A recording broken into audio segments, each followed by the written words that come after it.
A mother-in-law who delights in bullying her daughter-in-law. Right after I announced my pregnancy, she suddenly threw a mug at me. The steam rising from the spilled coffee spoke of its scalding heat. Surprised? The prank was a huge success. She laughed without a shred of remorse, and I felt an anger inside me like never before. If you're gonna play nasty pranks like that, be prepared. My name is Anna. I'm a 29-year-old part-time. I've been married to my husband, Harold, for 4 years, and we haven't been blessed with children yet. We do want them, but such things are gifts, after all. We're starting to think about going to the clinic soon.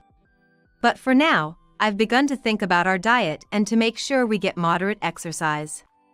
The physical aspect is important, but so is the mental. Above all, stress is a big enemy. Though part-time, my job is quite stressful, but considering our finances, quitting isn't an option. Luckily, it's a good place to work with nice people.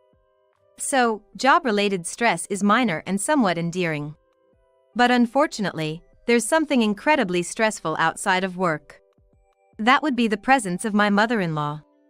It's common for families to have intense mother-in-law and daughter-in-law conflicts. Our home is no exception. The day we decided to get married and went to say hello, my mother-in-law was already a strong character from the first meeting. "So you're the wicked woman who's stealing my son?" I remember how my pasted-on smile froze at that moment. Glaring up at me, she said, "Look here, just because you're gonna marry Harold doesn't mean you can get cocky. Just so you know, I've known my son longer and better than you ever will." In what world does a mother-in-law compete with a daughter-in-law over how long they've known her son? Sure, you've known him longer, you're his mother, after all. This mom loves her son too much. I was completely taken aback. It's probably better than her hating her son, but being overly doting can be tough. It's like she reluctantly gave up on marrying her son because they're blood-related. I was just thinking this when she actually said it, and I was seriously taken aback. Can I really get along with such a mother-in-law? No way.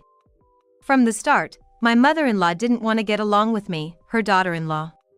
Because she's like this, naturally, her bullying is quite intense. We don't live together, but she lives nearby and frequently comes to our house.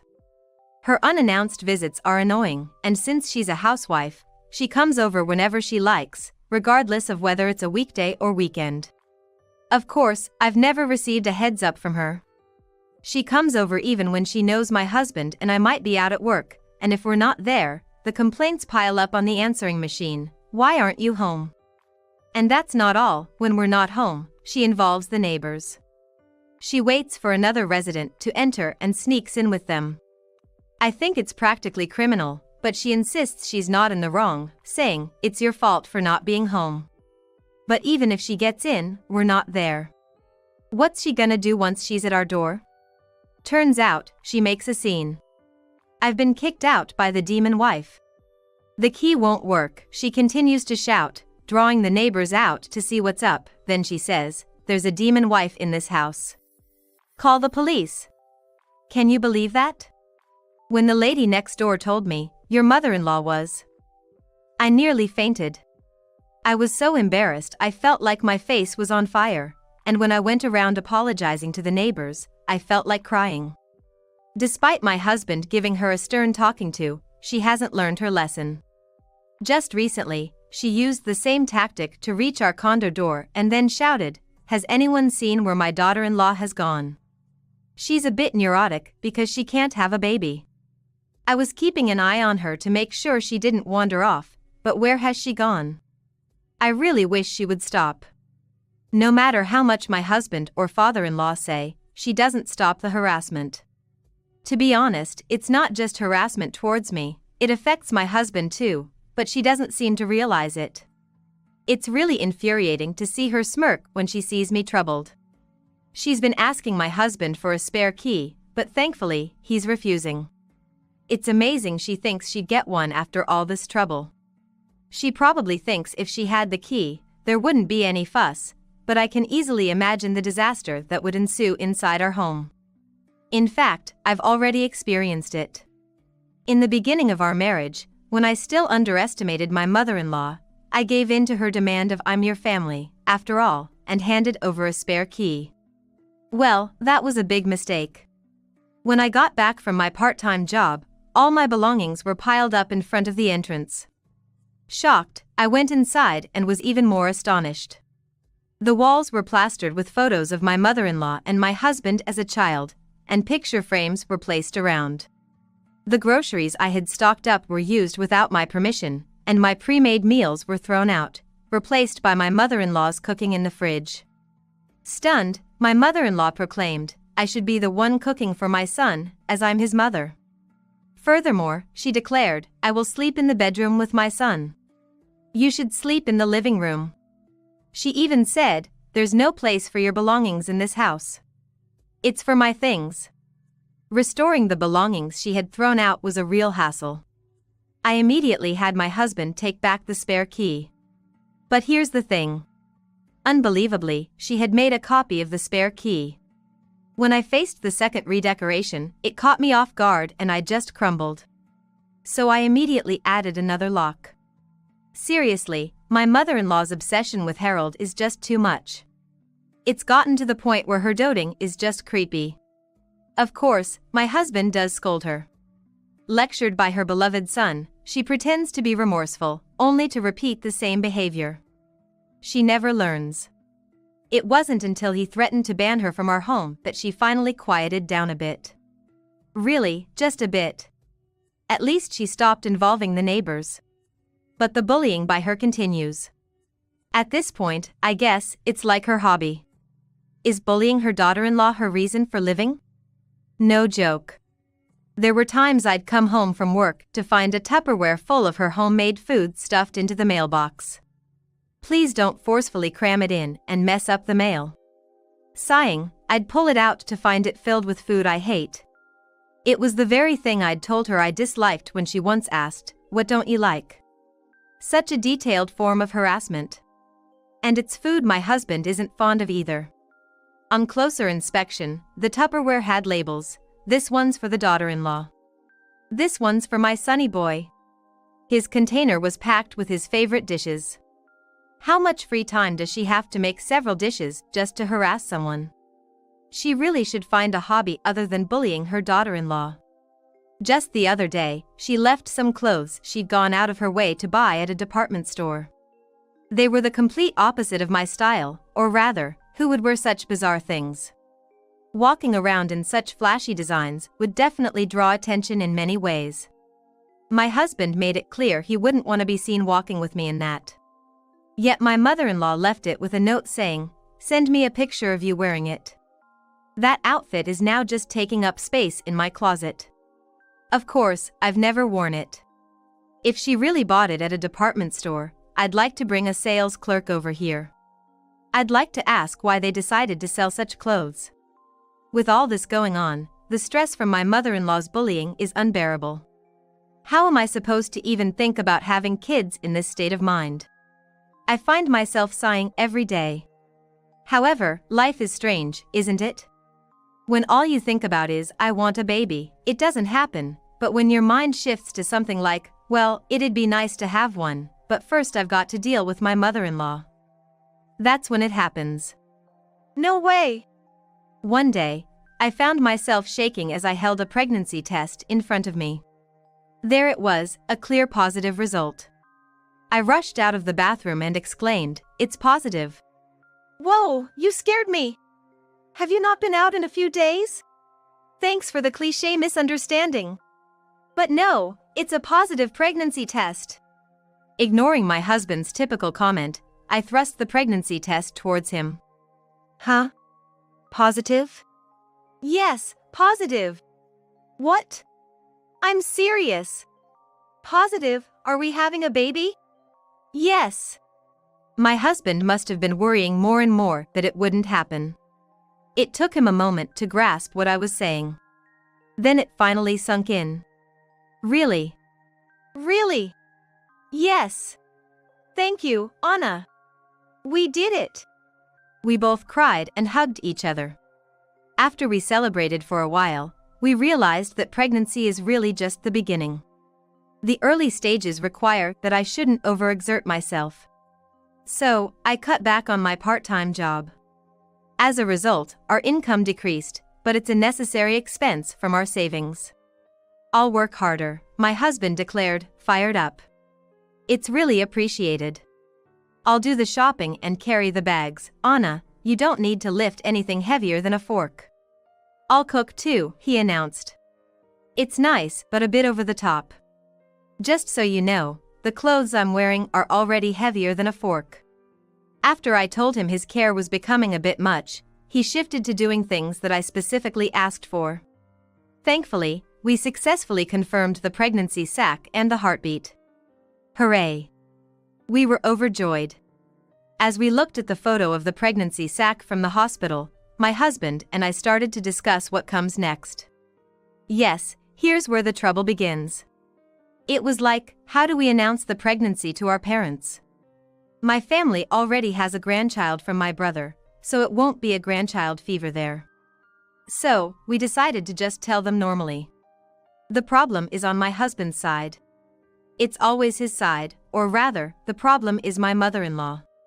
Normally with a normal mother-in-law, you would just tell her, but his mother is not normal. Still, we can't not tell her, right? Right, we agreed. Both agreed, albeit reluctantly. If it were just my mother-in-law, we might consider keeping it quiet, but my father-in-law is there too. It would be unfair to him not to tell as it's their first grandchild. So, we decided, albeit reluctantly, to go to my husband's parents' house to announce the pregnancy. We thought about just calling to announce our pregnancy like I did with my family, but since we live close and to avoid any fuss later, we decided to visit his parents' house over the weekend. Right as we opened the front door, my mother-in-law exclaimed, "Oh, Harold. What a surprise, come in," and she pulled him inside. Of course, I was left alone, standing at the entrance. As I hesitated about whether it was okay to just walk in, Harold quickly came back and said, "Sorry, Anna, my mom's grip is like a wrestler's." I couldn't resist. "Come in." Following him, my father-in-law came out and greeted me with an apologetic look. "I'm sorry you always have to deal with this, Anna. She's really good at sneaking around me." It seems he is quite overwhelmed by her too. As Harold and I sat on a two-seater sofa in the living room, my mother-in-law wedged herself between us. "Hey, this sofa is for two people. It's painful, don't push." I had to stand up quickly, and Harold angrily said, "What are you doing, Mom?" Then she replied unabashedly, "Well, it's been so long since my son came home. I want to sit next to you." "Come on, Mom." "Hey, Mirabelle." Before Harold could say anything, my father-in-law spoke up in a stern voice. "But move over." "Okay." He didn't yell, but his presence was commanding enough that even my mother-in-law reluctantly moved. They sat across from us. And finally, Harold said, "We're having a baby," which was the real reason for our visit today. "Congratulations!" Hearing this, my father-in-law's eyes widened before he smiled happily and offered his congratulations. He's usually so expressionless and quiet, so seeing him genuinely happy made me feel happy too. I wonder about my mother-in-law, though. She might end up ecstatically claiming, "I'll raise my grandchild." Harold seemed to think so too. We both braced for her reaction. But contrary to our expectations, she kept her head down and didn't move. I thought she'd lift her head with a sparkling face saying, "I'll take care of my grandchild." This was an unexpected reaction, and as we watched, she slowly raised her head. "What?" Tears were streaming down her face. But it was clear these weren't tears of joy. Because she was glaring at me with a fierce expression. "I won't forgive this." "What?" What did my mother-in-law just say? As I tilted my head in confusion, she shouted louder, "I won't forgive this." "She's pregnant? Harold's child? This woman? She took my son from me, and now a baby too. I won't forgive this, never. Harold is mine, and if he has a child, it just means more enemies for me. I've been trying to get her out of the house. Why won't she leave? Why won't she divorce Harold? Why a child? Mirabelle. While glaring at me with a resentful face, my mother-in-law's mouth moved frantically.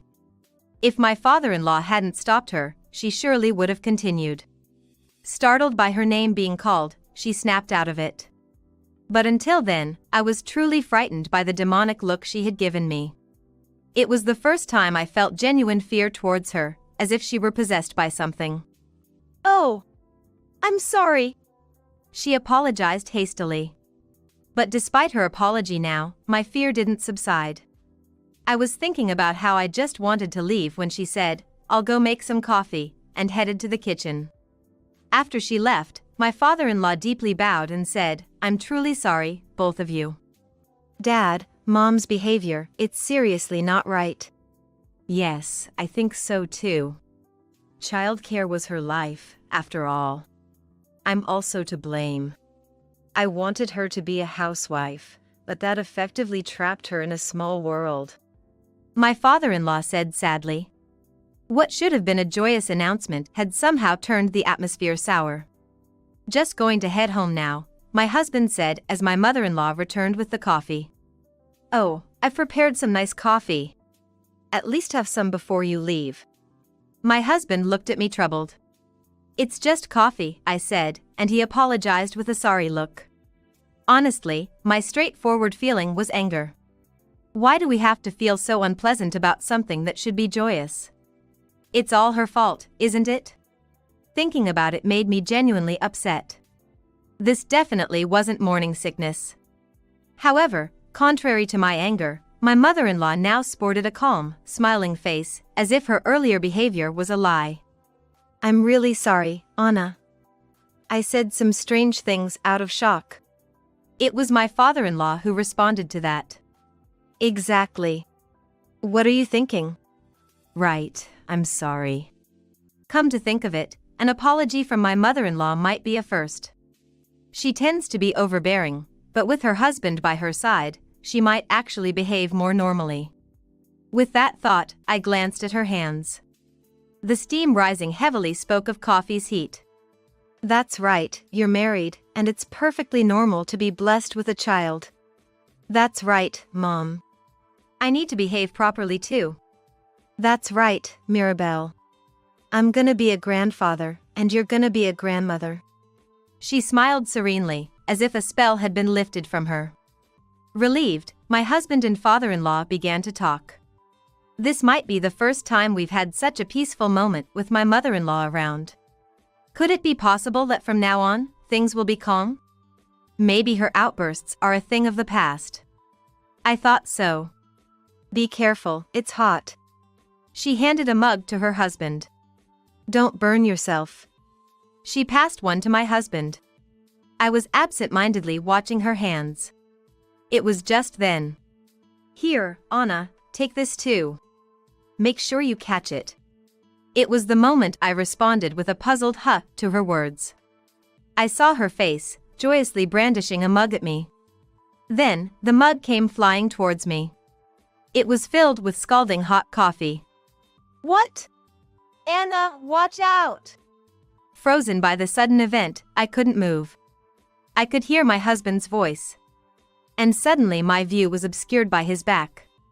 A splashing sound followed by the noise of the mug hitting the floor and breaking. Even as I heard this, I was still unable to move. I snapped back to reality when I heard my husband's voice saying, "Ouch," near my ear. "Honey, so hot. Are you all right?" "Yeah, I'm okay. I managed to shield it with my clothes, so it didn't hit me directly." "But still." I glanced at the floor where steam was still rising from the spilled coffee. The thought of how hot the coffee was and what could have happened if it had hit my face directly sent shivers down my spine. "What did you do?" I shouted, looking at her with accusatory eyes, but she seemed just as stunned by the unexpected incident. "Mirabelle." My father-in-law approached her, his face red with anger. At that moment, as if waking up from a trance, my mother-in-law exclaimed, "Oh my God," and rushed to the fridge to grab some ice. "No need, just cool it with water." My husband mentioned that it was only over his clothes, but he must have still felt the heat. He rolled up his sleeve and went to the sink to run cold water over his arm. As I heard the sound of water running and my husband cooling his arm, I glared fiercely at my mother-in-law. What were you thinking? What do you mean? My hand just slipped a bit.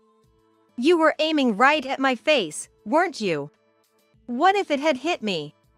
It's fine since nothing happened. That's not okay. My husband could have been burned. It's your fault for not catching it properly. What? I was stunned by her response. She initially seemed remorseful, but then she became defiant. What? It was just a little prank, wasn't it? Making such a big fuss over something so small is crazy. A prank. I was dumbfounded and lost for words. To my astonishment, she smirked and said, "Didn't I tell you, it just slipped." "Ahaha, gotcha, did I scare you?" The prank was a huge success. She even laughed. It really felt like everything went dark before my eyes, a saying that I realized was true in moments like this. My vision wasn't just obscured, it was overwhelmed by rage, a fiery red that seemed to blaze before me.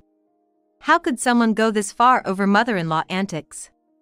And to laugh about it, claiming it was a slip of the hand or a mere accident, even when her own son could have been severely burned. Unbelievable. Mirabelle, what are you doing? What's the big deal? I was just trying to lighten the mood because everyone seemed so tense. It was just a little prank. If Harold hadn't stepped in, it would have missed and hit the floor. She's pregnant, for heaven's sake. So what? Why is she acting all high and mighty just because she's pregnant? Faced with her words, I realized that talking to her was pointless, and I walked away from the scene. When I went to check on my husband, he seemed to have avoided a burn, adjusting his sleeve. But he was gripping his phone, seemingly making a call. Are you okay? I worried he might have called an ambulance because he was seriously injured. As I approached, filled with anxiety, he smiled reassuringly to signal that he was okay. No, sorry, but I need it urgently. My husband said so before hanging up the phone. Did you call an ambulance? No, I'm fine, really. Not an ambulance, but I called someone else. Someone else? In front of me, my husband smiled reassuringly as if to say everything was okay.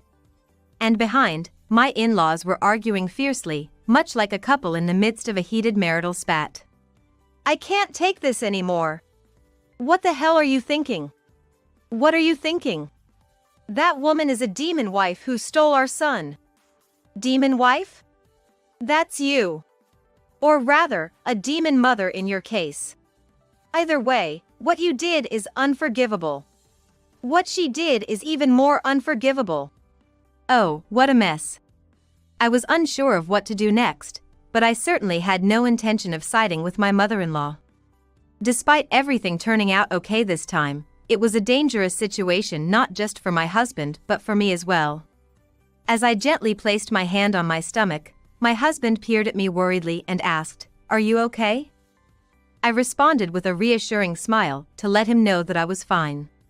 However, continuing any interaction with my mother-in-law might be too risky, given the stress it could cause. Both mentally and physically. It might be best to cut ties until the baby is born. It was just then that I thought about this. The doorbell rang. We couldn't tell who was at the door. Seizing the moment to escape my father-in-law's imposing presence, my mother-in-law quickly declared, "Oh, someone's here," and scurried off. She ignored his protest. "Hey, we're not done talking." "Hello, who is it?" she asked, and the sound of the door opening followed. Immediately after, a surprised cry from her echoed, "What?" Wondering what was happening, my husband suggested, "Let's go see," and I decided to follow him. Together with my husband and father-in-law, I approached the entrance, and we all expressed our surprise. "What? Police? Why?" To my surprise, I saw a stern-faced police officer standing at the door. Nervously, my mother-in-law stammered, "May I help you?" The officer replied, "We received a report." "May we speak with you?" "A report?" Her face turned pale. She seemed utterly shocked as the officer continued, "We have a report of an assault." "Is that true?" Her face turned white as a ghost. What are you talking about? Admit your guilt, Mom. I haven't done anything. "Well, we can use my burn as evidence then." What? Astonished, she stared at my husband. He extended his arm, where the coffee had splashed, displaying it in front of her.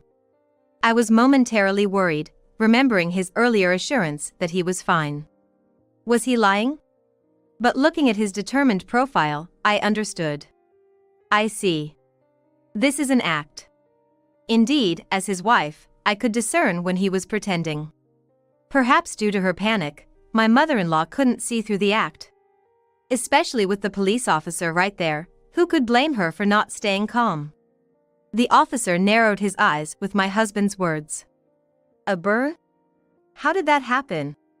"My mother threw a mug of boiling coffee at me." At that moment, she cried out, "No, that's a lie." It's not a lie. The broken mug is still scattered in the living room. Looks like this is a case for arrest then. So, I'm arresting you. With that, the police officer surprisingly pulled out handcuffs. Is an arrest that simple? I wasn't the only one shocked. My mother-in-law looked even more astonished and confronted my husband with a demonic expression. Harold! You're betraying your own mother. After all I've done for you. You're a curse on your parents. My mother-in-law, driven insane by the belief that her beloved son had betrayed her. But he retorted, "You were the first one to betray, Mom." She fell silent, unable to argue. Why can't you be happy that I've found a woman I love more than anyone else? Why can't you be happy we're having a child? Why do you insist I become a man who would silently watch his beloved wife get hurt? She couldn't respond to her son's words. I cared about you, Mom. I hated the harassment towards Anna and wanted it to stop.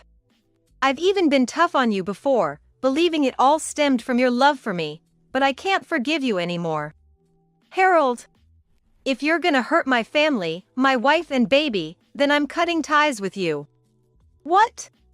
My mother-in-law, who had already gone pale, turned even whiter upon hearing her son's declaration to cut ties. Her eyes were wide and bloodshot, and her lips trembled uncontrollably. You're joking, Harold, right? Cutting ties, you can't be serious. It's no joke.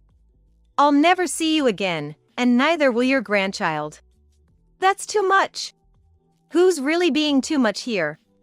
You should be happy. You won't have to see the daughter-in-law you hate or the grandchild you tried to harm. You won't have to see a son who values his family. No, I can't stand that. Not that. She cried out and broke down in tears, but his decision was firm. Looking down coldly, his eyes showed no trace of filial affection. She slowly retreated further into the house. Wait, what about the arrest? Turning back, I saw the officer was shaking hands firmly with my husband. Thanks, Kevin. Sorry for the trouble. Don't mention it. Just treat me to a drink next time. Of course. See you around then. After that conversation with my husband, the police officer, Kevin, left. What? Stunned, I looked at my husband, who returned my gaze with a mischievous, impish grin. He's actually an old classmate from junior high school named Kevin. Mom never knew who I hung out with back then. Kevin is a cop? No, he's just a regular office worker who's into cosplay. Cosplay? Cosplay, that's where people dress up as characters from comics, right? I knew he had a police cosplay set because he'd shown me a picture before. Once you take a good look, you can tell it's nothing like a real police officer's uniform, though. Now that he mentioned it, I remembered. He was wearing a jacket to obscure it, but the color and design were different from a real police uniform I'm familiar with. He's still single and lives at his parents' home, so I thought he might be available. I just asked him if he could help out, and he came right over. It's good to have friends you can count on. With that, my husband laughed heartily as if he had successfully pulled off a prank. Mom said it was just a prank, so this was a prank back, a huge success. I wasn't sure if she could hear us from the back room where she hadn't emerged. More than the truth about the fake cop, the sincere declaration to cut ties from her son had deeply affected her. After that, I never met her again. Well, technically, she's my ex-mother-in-law now. Even my father-in-law reached his limit with her overbearing behavior and they divorced. She got some of the property, so she started living alone, but she was in a daze, having lost her son, her purpose in life. My husband frequently receives voicemails like, "Please forgive me. I beg you, forgive me."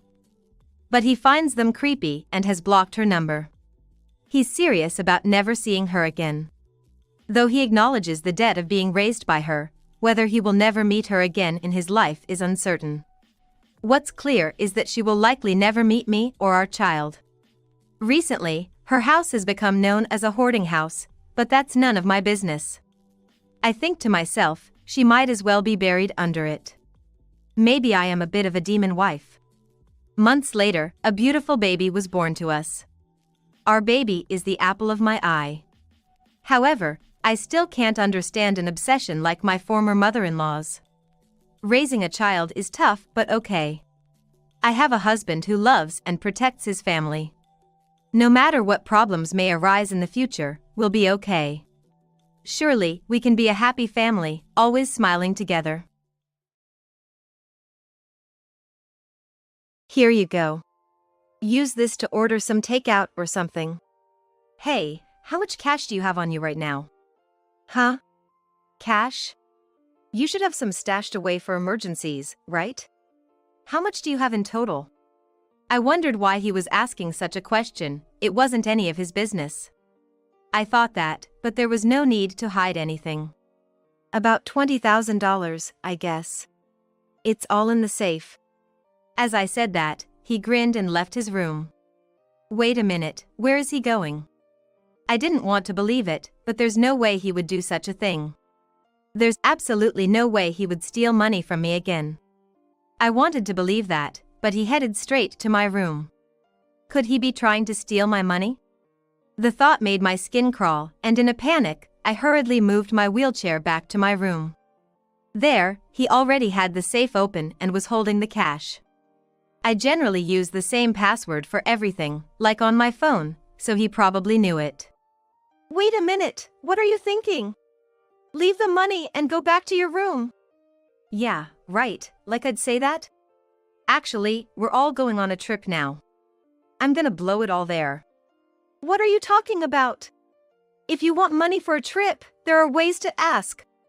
Taking it like this is just like stealing. Doesn't really matter, does it? It ends up being for me anyway, and since I'm still a minor, you, being my parent, have the responsibility to take care of me. Well, since you're just a fake parent, you probably don't feel that responsibility anyway. The word fake parent tore at my heart. Of course, I had to be angry about him trying to steal the money, and indeed, I was angry. But until now, even though we hadn't communicated well, I had continued to support him in many ways. To be called a fake parent just like that. Why are you crying? It's kinda creepy. As he said that, his eyes changed, and he started approaching me. This is bad, he might do something. Instinctively, my fear skyrocketed, and my heartbeat surged. I didn't know what he was going to do, but I tensed up all over and averted my eyes from him, but then, in the next moment, with a loud crash, my body was slammed to the floor. He had kicked my wheelchair hard. Ouch, what are you doing? If I take this part off, now your wheelchair is useless. You're paralyzed in both legs, right? Wonder if you'll last until Dad gets home. This is bad, he no longer had the eyes of a human. What he was doing was purely demonic. Next, he took my phone and left the house. What should I do? My husband is on a business trip, and if I'm left like this. As I battled this terror, 5 hours passed, and then the front door opened. My name is Sally. I'm currently 35 years old and living at my parents' home. I'm not working at a company, and at 35, living at home, many might wonder what I'm doing with my life. I was in a car accident 3 years ago, which left me paralyzed in both legs. Since then, I've been unable to live alone, and though it's a burden, I've been receiving care at my parents' home. Mom, could you drive me to the station this Saturday? I can do it in the evening. Are you going out to eat with friends? Yeah, something like that. Even at this age, it's embarrassing to talk about romantic interests with my parents. So I dodged the topic with my friends, but actually, I was going to have dinner with someone I was introduced to. They already knew I used a wheelchair and lived at home, but I was still worried about whether they would accept me. Even if there was mutual interest and we started dating, they would be signing up for a life far removed from that of a typical woman. I can't bathe alone or go anywhere by myself. I can't fully manage household chores either. Only someone very understanding could accept all of this, otherwise, I couldn't imagine getting married. But nothing starts if I don't take action, and I must value opportunities to meet people. I made sure to stay positive, so I geared up and went. Nice to meet you. Thank you for coming today. I'm glad we could meet. I've interacted with the opposite sex a few times at work, but often, when they see me in a wheelchair, their faces stiffen, and the conversation doesn't flow well, sometimes not even exchanging contact information. But this person genuinely accepted me, and we had a great conversation. If you'd like, let's go out for a meal again sometime. I have a car, so I can pick you up anytime. Really? Please do take me out again. Though we had only gone out for a meal once, we clicked immediately, and it didn't take long for our relationship to turn romantic. After 2 years of dating, we were nearing the point of marriage. We were both over 30, a good age to marry. Since we had been dating with marriage in mind from the start, people around us seemed to think we'd tie the knot soon, but both of us hadn't managed to bring up marriage yet. Part of it was because I'm in a wheelchair, but that wasn't the only issue. Look, I'm at an age where I want to settle down. I'm not trying to rush you, but I just want to know what you think. We both have our situations, so I'm ready to accept whatever you think. Well, of course, I want to get married. But I haven't talked to my son about you yet. I don't know if he'll accept it. Plus, if you marry me, it won't just be the two of us. Yes, he has a child from his previous marriage. I'm not looking for someone who's never been divorced, and it's not unusual for someone of a certain age to have been divorced once. I see it as part of life experience, and I think people who have been through a failed marriage might make better partners because they've learned from their mistakes. I think they can lead a more stable life because of what they've learned from their failures. So, I don't have a bias against divorce, but there was no guarantee his child would accept me. Of course, I'm willing to make an effort, and it's not that I don't want to marry him because he has a child. I'd even like to be a great mom, but I'm in a wheelchair, and he has a child, so there were many issues to sort out before we could marry. After 6 months of discussions, we finally decided to marry. We agreed to overcome any challenges together, no matter what they might be. From now on, let's be a family, okay? Yeah. His son is 14 years old.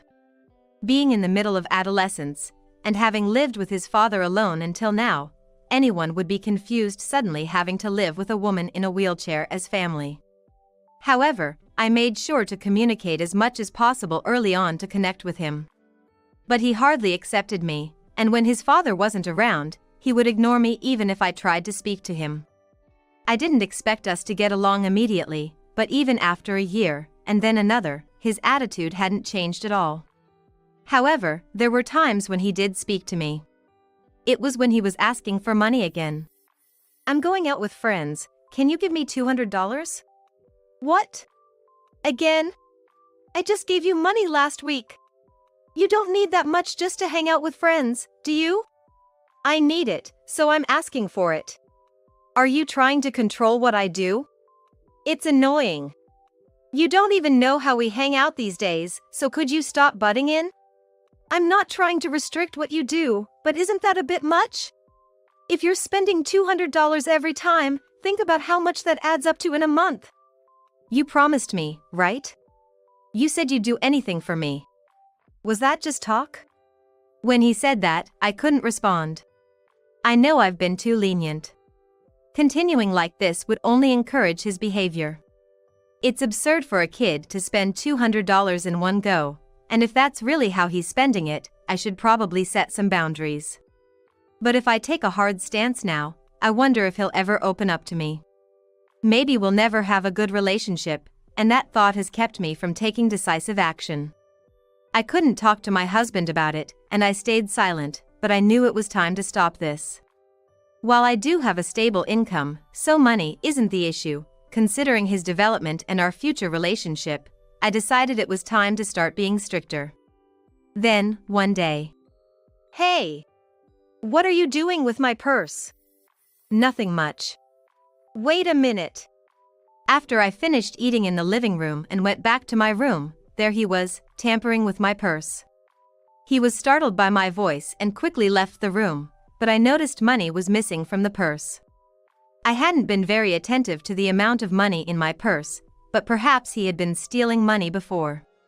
Lately, I noticed his clothes and accessories had become more luxurious. He was already in high school and coming home late, so maybe he had a job. He hadn't told me anything, so I assumed he was shopping with money he earned, but maybe he was splurging with my money. Because there was no proof, I couldn't confront him about it, but it was clear this time he had taken some money from my purse. I couldn't let this go, so I decided to talk to my husband as soon as he got home. I don't know if this is the first time, but I don't think I can just let this go like nothing happened. Maybe you could talk to him? I don't think he listens to anything I say. Yeah, I'm really sorry. I never thought he would do something like this. I thought we hadn't crossed that line either.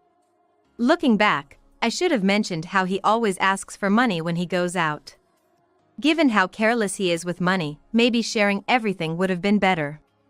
But I didn't want to make the problem too big and be disliked by him. I wanted to handle it as calmly as possible. I think that's how I felt deep down. The next day, my husband talked to him, and after that, he wouldn't even look me in the eye. Gradually, he started going out less, and it didn't turn into a bigger problem. He was nearing his SAT and probably didn't have the time to go out anymore. He was basically home every day studying and preparing for SAT. He still wouldn't communicate with me at all, and I don't know if he will live on his own once he starts college, but it seems unlikely we'll ever get along. Well, maybe it's fine to just enjoy living with my husband from now on. I started to think that way.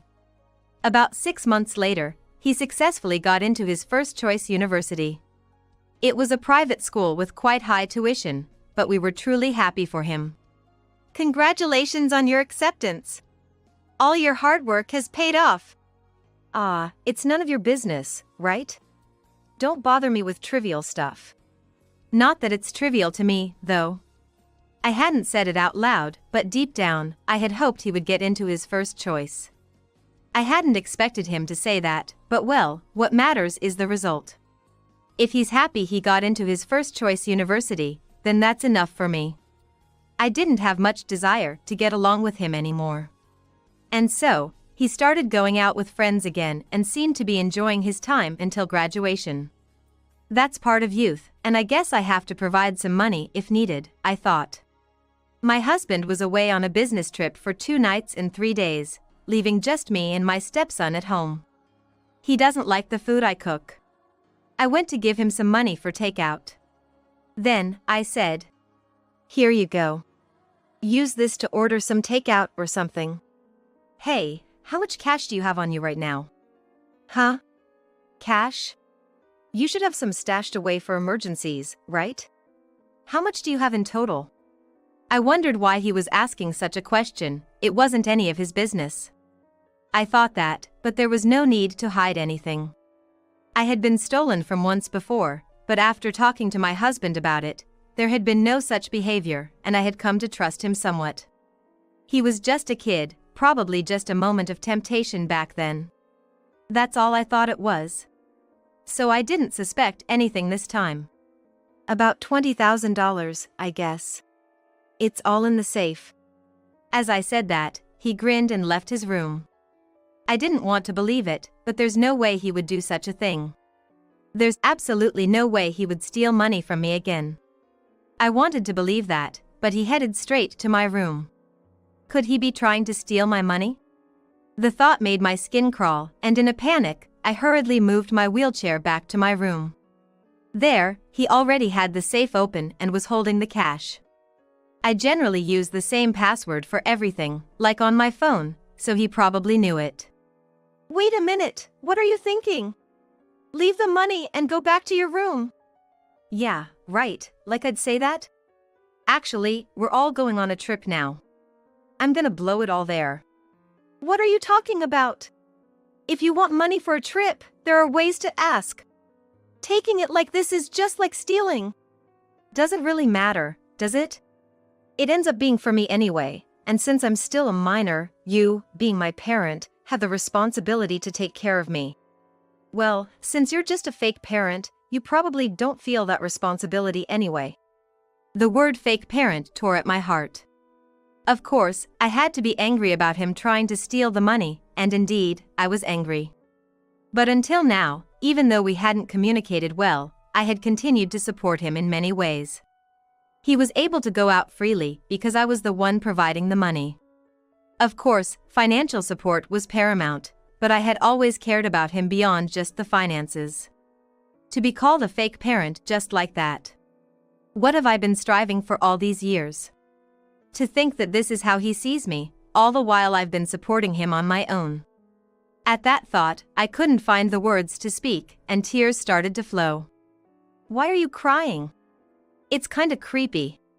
To think that you felt this way. Why are you playing the victim? You married Dad and got a good life, you should be grateful. I've been putting up with this too, so I deserve at least this much money. And I'm sick of you, so can you just disappear? He said this and his eyes changed as he approached me. This is bad, something might happen. Instinctively, my fear skyrocketed and my heartbeat surged.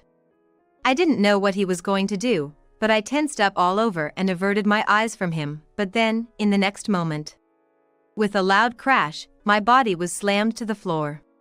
He had kicked my wheelchair hard. Ouch, what are you doing? If I disable this, now your wheelchair is useless. You're paralyzed in both legs, right? Wonder if you'll last until Dad gets back. This is bad, he no longer had the eyes of a human. What he was doing was purely demonic. Was he planning to leave me stranded until my husband returned? While it's not a life or death situation, this harassment is way out of line. You think this is forgivable? I don't need to be forgiven. Also, I'm taking your phone. Hey! Give it back. If Dad finds out, it won't end well for me.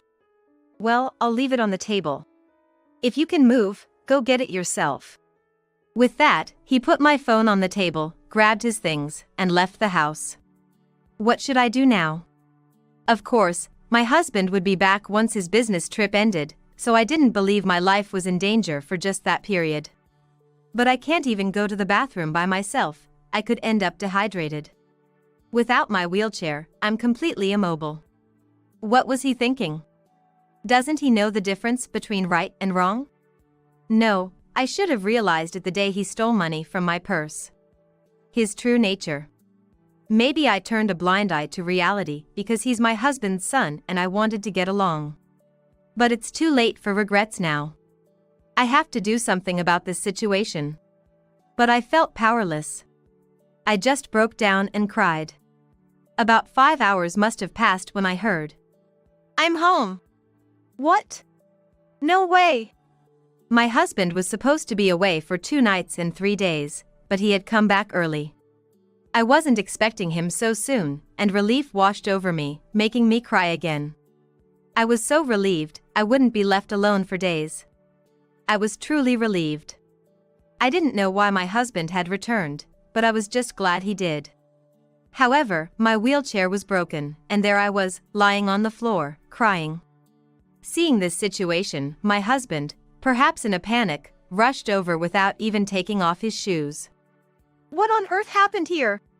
I'm so glad, really glad. Thank you. My husband asked what had happened, but all I could feel was relief that he was back. He hugged me and carried me to a chair in the living room. For a while, I just cried and couldn't talk, but he stayed by my side, comforting me. I'm sorry for just crying. But why did you come back so early? The meeting with the client got cancelled, so I came back earlier. But I was shocked to find you like this. What exactly happened? Well, actually, after some time had passed and I had calmed down, I told my husband everything from start to finish. Then my husband hugged me again and apologized many times. However, it wasn't his fault. He didn't need to apologize, but at the same time, he was quite angry. I don't know what he was thinking to do such a thing, but I'm really sorry. Above all, I'm glad you're safe. Maybe he has always seen me as an obstacle. Maybe he saw this as a chance to just take the money and do this. But I can't just let this go. I'll make sure he faces the consequences, so don't worry. I was relieved that my husband was truly on my side. Thinking about it calmly, I was not at fault at all, and it would have been absurd if my husband hadn't supported me, but that's how mentally cornered I had felt over the past few hours.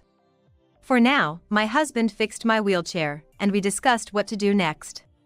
He wasn't just going to let this go by just being angry. I also had my own thoughts. I didn't know how long he planned to be away on his trip, but from the next day, we decided to take action. He returned a week later, probably having had a good time with the money he stole from me. But the fun ends here. I'm home. Welcome back, here you go. What? What is this? What my husband was holding was the university withdrawal form. He had planned to make the last memories before enjoying campus life at his first choice university, but a person who had betrayed someone like this shouldn't be allowed to enjoy such a life. After discussing with my husband, we decided to withdraw his university enrollment. Of course, the enrollment fee wouldn't be refunded, but we intended to charge all of it to him. This decision was made because I had planned to pay for his university expenses. My husband had been doing the household chores I couldn't manage, and I had made some investments with a decent return. I was supposed to pay for his university tuition. I hadn't told him that, but my husband had given me full decision-making authority regarding the university. So when I told him that I didn't want to pay for him to go to college, he accepted it without hesitation. You think someone as low as you can go to college? You're mistaken. College is for decent people. I don't have a cent for you, and you're going to pay back the enrollment fee and the money you squandered. Wait. Come on, stop it, please. Stop it? This is just a color copy. The real one has already been submitted and accepted. What? I'll never forget the look on his face at that moment. He looked like he had tasted the despair of this world, but the despair I had experienced was far worse. How could he make such a face just because he couldn't go to college? Doesn't he understand what he has done? He stole a large sum of $20,000, leaving me, who couldn't move at all, alone. If he thought he could get away with that, he should start over from kindergarten. It's already been accepted. What about all the hard work I did for the college? Was all the time I spent studying desperately a waste? Yes. Everything you did was indeed a waste. Are you kidding me? Are you even a parent? To push your own son into this corner, what kind of pleasure do you get from this? You're no different from a devil. Who are you to talk? You're the one who did something devil-like. All that's happening is that your actions are coming back to haunt you. I don't understand how you can be so outrageously defiant. And to be honest, what I suffered was far worse. You got off easy just having to withdraw from college. You should be grateful, in fact. What do you think would happen if I locked you in a room with a closed key for a week without providing anything? I think I would be justified in doing that much. You probably don't realize what you've done, but this was definitely the limit of my patience. Do you not understand what you've done? Shut up. First of all, you are the root cause of all this. If it weren't for you, none of this would have happened to me. Get lost, damn it. Really, it seems he only thinks about himself. As long as he's fine, nothing else matters. Honestly, it's heartbreaking for my husband. As an only son, I think he was raised with great care. After the divorce from his first wife, he raised his son alone until he was 14. Balancing parenting and work, I think he had very little money or time for himself. To have raised him like that and then to be betrayed in this way. If you're not going to show any remorse, that's fine. We don't expect anything from you after you cross the line. However, you will repay all the money you used and the enrollment fee. After that, we'll sever ties. Please respect this one request. What are you saying? So in the end, you betray me too. You're not a father, I'm disappointed. Well, you can feel disappointed or whatever you like. I don't feel anything about what someone I'm going to cut ties with thinks of me. It's just sad that no apology ever came from you in the end. When my husband said that, he clenched his teeth and went back to his room. The door slammed shut with a loud bang, but true to my husband's words, not a single word of apology came to the end. He probably doesn't think he did anything wrong. I guess he won't understand unless it's done to him, because he shows no signs of reflection. It makes me question his humanity, but neither my husband nor I have any expectations of him now. Within a month, we told him he needed to move out, and he spent his days not speaking to us at all. Feeling completely abandoned by us and realizing he had no place in this home, he left the house about a week later. Where he's living or if he has a job, I don't know, and frankly, I'm not even interested. He's free to do as he pleases, that was our thinking. Then, one day after a year had passed. Right, I wouldn't want to bring it up, but I managed to get back the money he squandered and the enrollment fee from that foolish son. What? I thought that money was gone for good, especially since he seemed unrepentant. I thought he would just leave it at that. I thought so too, but I didn't want to let him get away with it as if nothing happened. I found out where he was and persuaded him to return it. My husband isn't quick to anger, but he has a strong sense of justice. His unyielding nature is probably why he persisted even after a year. Well, I'm surprised he managed to pay it back within a year. So what's he doing now? Is he working, or somehow managing to go to college? Well, he's crashed at a friend's place and seems to be involved in some shady business. Just as I thought, he wasn't working a regular job. I wasn't surprised at all. He could commit such acts without batting an eye, so I never thought he was living properly. Getting caught doing something strange or messing up his life, it's none of my business. I think he should do as he pleases, but I was worried about my husband. For my husband, he will always be his only son, and even though we declared a separation a year ago, it's not really possible to completely sever the parent-child bond. So, I wondered if seeing his son so fallen didn't pain his heart? A year has passed, and I worried whether his anger had subsided and affection had taken its place. Are you okay? He will always be your son, after all. What are you talking about? I don't consider him family anymore. But you are the victim here, yet you are so kind-hearted. But rest assured, I just can't forgive him. The moment I see his face, the anger from a year ago wells up, an overwhelming emotion. I've completely severed ties with him, and that fact won't change, so don't worry. It was reassuring just to hear him say that. A year has passed and my own wounds have healed enough to say this, but if my husband ever wanted to reconcile and be close with his son again as a father and child, I think I couldn't stop him. I believe that the bond between a parent and child is unbreakable. However, if my husband himself has shown such concern for me and is a man of strong principles, I should respect his decisions. Of course, if that boy seeks our help in the future, I won't respond, and if my husband intends to do the same, we will sever ties.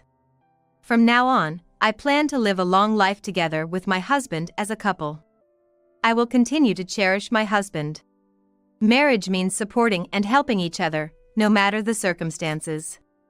However, at this age, everyone understands that sometimes that's just a nice sentiment. Giving up on understanding and supporting each other would indeed mean there's no point in being married. A year ago, My husband helped me without hesitation and has continued to be on my side ever since. He cherishes me above all, and I intend to reciprocate that care. Let's leave the house now while we can. It's okay, we definitely won't get caught. Come on, you're so impatient. Everyone in the family is probably asleep by now, let's just go ahead. It was the night before the wedding, and relatives had gathered at the in-laws' house.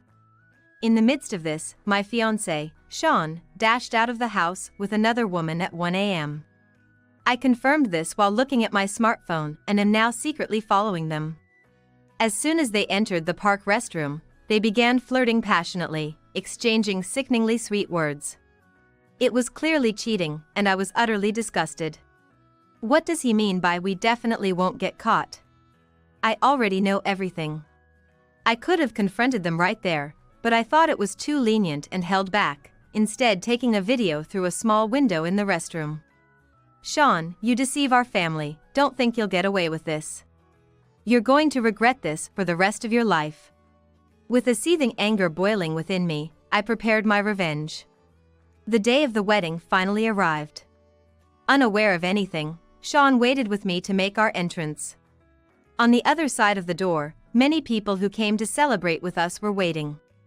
The venue was enveloped in a celebratory atmosphere, with guests gathered to honor our happiness. Even through the door, I could feel the guests' excitement rising. Sarah, let's be happy together for sure, Sean said with overwhelming emotion. Blissfully unaware, he expressed his joy to me, while I forced a smile, irritated on the inside. Of course.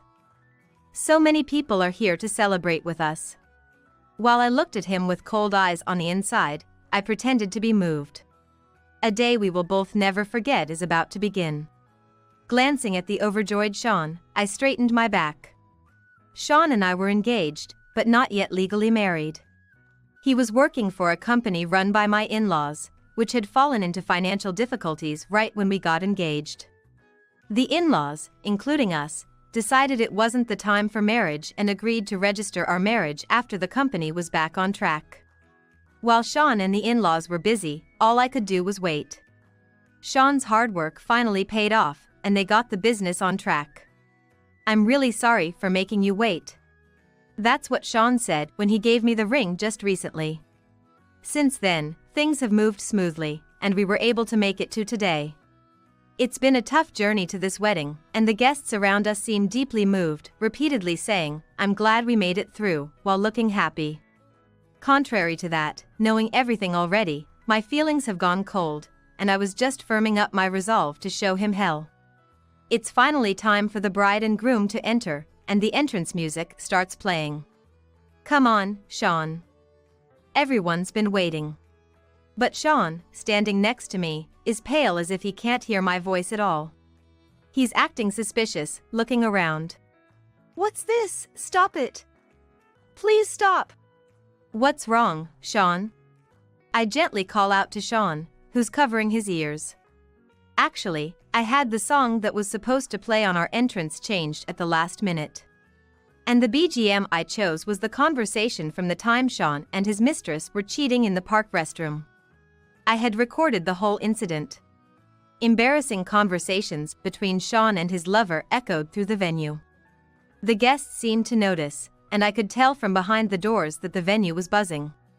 It was a grossly vivid voice that was disgusting to hear again. An interaction that could make your skin crawl. And almost make you sick. Honestly, I didn't want to listen to such nauseating audio either.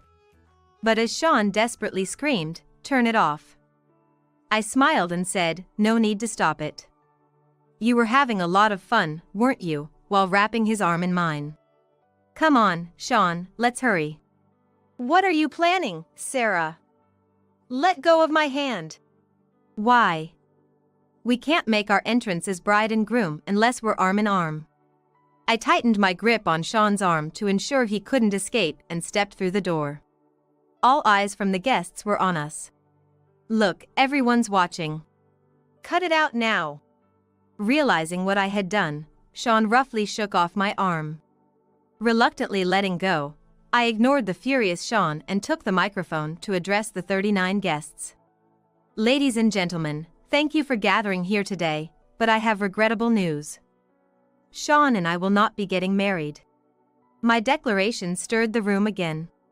Meanwhile, the conversation of Sean and his lover's affair continued to play clearly throughout the venue. It sounded even more dreadful through the speakers, making you want to cover your ears. The guests listened to me with expressions of surprise and confusion. To inform them of the truth, I continued calmly. I dreamed of a happy married life with Sean, but I discovered he betrayed me by having an affair. The room fell silent for a moment, and gasps of "the groom was cheating" were heard from the guests. Hey, what are you starting now? Sean tried to stop me by reaching for the microphone. I brushed his hand aside and continued talking, ignoring him. The proof of the affair is this audio you all are listening to right now. The male voice is unmistakably Sean, who was supposed to become my husband today. It's unfortunate that it has come to this, but knowing what I do now, I cannot marry him. I want to end our relationship here today. The guests quietly listened to my speech. I continued to explain how we reached this point. How I discovered the affair, what I felt approaching today, I spoke in detail. At that moment, my heart was filled with thoughts of revenge, but at the same time, I felt a quiet satisfaction that I was finally getting my revenge. My story started causing a stir among the guests, and the atmosphere in the venue turned indescribable. You really embarrassed me good. Enraged by the situation, Sean finally lunged at me. Stop it. But Sean's in-laws quickly intervened, catching Sean and stopping him. Dad, Mom, I haven't been cheating, I swear. This is some kind of mistake. Someone's trying to frame me. Restrained, Sean was now desperately pleading with his in-laws. It would be hard for anyone here to believe that this was all an act. Sean's seriousness at work was well known. He had been working tirelessly to turn around the company, which had been struggling, a fact well understood by his company's staff and the relatives. That's why the relatives who knew Sean well looked confused. His attitude towards work was respected by those around him, and his colleagues at the company also praised and trusted Sean for his efforts. To those around him, Sean didn't seem like someone who would cheat. My sister, Mary, who also worked with Sean at my father-in-law's company, often told me about how hard Sean worked. Sean himself was aware of his good reputation and was still making excuses, saying, "I wouldn't cheat." He must have thought he could fool everyone. "Sean, we know everything," his father said in a grave tone, and Sean's complexion changed. "What do you mean, you know? That you have been cheating?" Actually, it wasn't me who first noticed Sean's affair, it was the in-laws. They discovered it because of the pet camera they had set up at home for their cat. One day, by chance, that camera caught Sean cheating with his mistress. The shock for the in-laws must have been considerable. Modern pet cameras have very clear video and audio. You can imagine how the in-laws felt seeing their son's vivid affair. Sean and his mistress, not knowing about the pet camera, had unfortunately chosen to meet right in front of it. And it wasn't just once or twice. When the in-laws saw this, they immediately told me about Sean's cheating. When I first heard, I was too shocked to think straight. It was the in-laws who firmly supported me during my turmoil. Moreover, they told me, "If you decide to divorce our son, we'll help you with things like seeking alimony as much as possible," firmly taking my side. With the solid support of my in-laws, I decided to confront Sean's infidelity. First, I had to see it for myself. I decided to use their pet camera to monitor Sean. I set up the camera to send the video to my smartphone, and I checked it diligently. Finally, the day came when I witnessed Sean's affair through the camera footage. At that moment, I saw Sean's infidelity live from my own room. Hearing about it and seeing it firsthand are completely different in terms of the impact. From that moment, I couldn't stand Sean touching me, and even being in the same room with him filled me with disgust. While I still wanted to believe Sean based on just my in-laws' words, this experience was a rude awakening. Having witnessed the decisive moment, I lost all trust in Sean and had to acknowledge his betrayal. The shock of being betrayed was greater than I had imagined, and for a while, I couldn't even swallow my food. But knowing the truth solidified my resolve. I decided to face this issue in my own way until I could come to terms with it. Sean, realizing that everything was out in the open, was dumbfounded next to me. It seemed like he was so shocked that he couldn't even speak. If he thought he could continue living peacefully without getting caught after all he had done, he was incredibly naive. As I watched Sean standing there, looking foolish, I moved forward. Leaving Sean behind, I approached a woman among the attendees. An affair isn't something Sean could do alone. His accomplice, this woman, also needed a wake-up call. As I stood directly in front of her, the woman looked uncomfortable and quickly averted her eyes. But I addressed her anyway. Having an affair with your sister's fiancé, what were you thinking? My words caused another stir in the venue. The guests' voices of surprise filled the room. Sean's mistress was my own sister, Mary. My in-laws and I knew that Sean's affair partner was my sister Mary, but of course, the guests had no idea. The fact that my sister Mary had betrayed me and had an affair with Sean was an unbelievable and shocking truth, leaving the guests unable to hide their astonishment. From the crowd, exclamations like "No way, that can't be true," and "To steal your sister's fiancé, unbelievable," were heard. Amidst this, Mary glared at me, her lips trembling. Since we lost our parents when we were young, Mary was like a parent to me, especially when we were little. She was always my understanding confidant and a reliable presence. Of course, I loved her more than anyone and trusted her completely. That's why it was incredibly hard to believe and forgive that she would betray me and have an affair with Sean. I was betrayed by the two people I trusted most deeply and dearly, my sister and Sean. This betrayal changed my world entirely during what should have been a happy time before my marriage. The happiness I had envisioned was carelessly destroyed by these two. I should have been blessed by my sister today, celebrating my wedding with a joyful heart. I thought marrying Sean would bring me closer to being a real family with my wonderful in-laws. That has now become an unattainable dream. Why would you have an affair with my fiancé, of all people? That's insane. When I confronted her, Mary began to talk back without any sign of remorse. I've been in love with Sean before you two were even planning to marry. I liked him first. You're the one who stole him from me. Mary claimed that since she met Sean first at the company, she was his real love, and it was me who stole him. That doesn't justify. For you, I've worked hard all my life. I missed out on hanging out with friends and couldn't go to college because I worked part-time jobs, and I studied on my own to get my degree. And after all that, to have my sister steal the man I love, that's just cruel. You've repaid my kindness with betrayal. I took a breath before responding. First of all, I didn't even know you liked Sean, isn't that just holding a grudge? Shut up. What do you even know about Sean and me? Mary raised me, working hard. Because she graduated high school, couldn't go to the college she wanted. She probably felt she sacrificed her own dreams because of me. And now, she resented that I had taken the person she loved. Mary claimed that by stealing Sean, who is important to me, she was getting revenge by taking away the person and the happy marriage life that mattered to me. It's true I have caused Mary hardship. I feel more than gratitude towards her, I also feel sorry and guilty. But that's a different story from this one. You think you can just be happy after being so ungrateful? You brought this on yourself. It's all your fault. My in-laws stopped Mary as she tried to physically confront me in anger. We've heard about how Mary struggled to raise Sarah. She must have made sacrifices and really worked hard. But that's a separate issue. No matter the reason, no matter who it involves, infidelity is never justified. That's right, you two are the only family you each have in this world. Betraying the only family you have is unforgivable. Still, Mary wouldn't listen to our in-laws. Stop speaking as if you understand everything. You don't know what I've been through.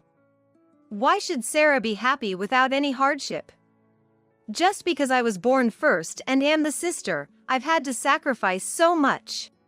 She snapped at the in-laws sharply. Instead of apologizing to me, she started to retort, Sean was only going to marry you to use you as a maid. Considering everything up to now, this is only natural. Sean doesn't love you, he's going to marry me eventually. Sean, Mary is saying this, but is it true? When I asked, Sean hesitated and looked away. No, that's not. Mary's indecisive response only made Mary more frustrated. Sean always says it. His true love is me, and the sister is just a replacement for a maid. Well, that's true, but... Sean, not clearly affirming or denying, finally made Mary explode. Just tell her clearly. As Mary grew increasingly irate, my in-laws and I were just exhausted inside. So I decided to reveal another truth about Sean. Sean has other lovers too. What are you talking about? That can't be true. Of course, you wouldn't know. Poor sister. In fact, Sean has other mistresses besides Mary. He was deceiving not just me but also Mary. However, the overly confident Mary was reluctant to believe these words. Huh? Who would believe such a lie? Are you trying to deceive me into giving up? That's sneaky. Seeing that my sister Mary showed no sign of trust, I decided to show her the evidence prepared by my in-laws, the footage from the pet camera. The video saved on my smartphone showed a man and a woman engaged in an affair, just like in Mary's case, right in front of the pet camera. Can you still deny it after seeing this? In front of Mary, I proved that Sean was cheating with another woman. Mary was in denial, but the evidence inevitably forced her to falter. This must be some mistake, right, Sean? Despite her disbelief, she questioned Sean, but he remained silent. Mary, it looks pathetic to keep denying it at this point. Why not just admit it? You were just another plaything for him, I said calmly while looking at Sean. However, Mary, desperate to defend her position, continued to resist. That can't be. I am special to Sean. I'm different from you. Mary, you've said it yourself before. What goes around comes around. This is the consequence of deceiving others. It's what you call karma. I spoke calmly. Yet Mary was furious and exploded in anger. Finally, she started shouting, "Shut up! Be quiet," and began to lash out. The venue became chaotic, and as Mary was restrained by the wedding staff, and the onlookers' attention focused on her, she was hurriedly escorted out of the venue. The guests witnessed the scene and could not hide their surprise and intrigue, causing a stir in the venue. Amid the strange atmosphere, I took the microphone again and apologized to the guests. I'm sorry that this has happened when you all came to celebrate our marriage. I deeply regret having to expose a family disgrace and cause such disruption at this event. It might seem in poor taste to choose a wedding as the place to reveal my fiancé's affair and that his other woman was my own sister. I truly felt sorry for the guests who came to bless our marriage. But the truth is, I was too hurt and saddened not to expose this disgrace on such an occasion. I understand that the betrayal by Sean and my sister Mary cannot be undone, even with actions like these. I truly believe that such matters should be resolved through discussion without involving everyone. However, I just couldn't forgive Sean and my sister. I want them to never forget this and live with regret. And I want all of you here as witnesses to this. The guests at the venue nodded quietly, appearing to sympathize with me. In contrast, Sean received cold stares from everyone and collapsed on the spot. I'm sorry. Please forgive me. Sean could only prostrate himself, repeating apologies to no one in particular. But his apologies reached no one, everyone just looked on coldly. Later, Sean was fired from his company. However, he wasn't fired for the affair, but because his misconduct was discovered. Sean had been working hard to turn around the struggling company, but that was just the facade. In reality, he was involved in corrupt dealings that benefited the company. Misconduct is bound to be discovered sooner or later. I never intended to commit misconduct. I did it solely for the company, to turn it around. Fool! Who asked you to go that far? Misconduct is misconduct, it's not forgivable, and even if you turn things around with such methods, the trust is completely lost. Scolded by my father-in-law, Sean continued with his pathetic excuses. I knew it wasn't right. I was always wondering when to come clean. But as my reputation continued to rise without the misconduct coming to light, I found myself unable to turn back. Thus, Sean's anxiety grew, and he began to resort to affairs to escape his worries. As a result, you've lost the trust of not only me but also your father-in-law, mother-in-law, colleagues, and everyone around you. This incident resulted in Sean losing the trust of his in-laws and the people around him, and he seemed to be driven into a corner mentally. Finally, I found the words to apologize to my in-laws. Even after that, I kept receiving messages from the surrounding people expressing their regret. And so, having had a change of heart, the message was about wanting to start over. Of course, I blocked their contact and didn't bother replying. I have no intention of ever meeting them again. It seems Sean apologized again to his in-laws and the people around him, but not a single person was willing to forgive him. Once you've lost that trust, it's hard to regain. On the other hand, my sister also got caught cheating and found it difficult to stay at her job, so she decided to quit. The shock of being deceived by Sean had taken a toll on her appearance and mental state. Especially compared to how fashionable she used to be, she now looks like a completely different person in her worn-out dress, with no makeup. Despite all this, my sister eventually came to me seeking help, but naturally, I turned her away. Can you lend me some money? It's not like you can't work, right? You should find a job soon. I'm the one who raised you all this time. It's too cruel of you to push me away when I'm in trouble. You heartless person. I truly appreciate everything you've done for me.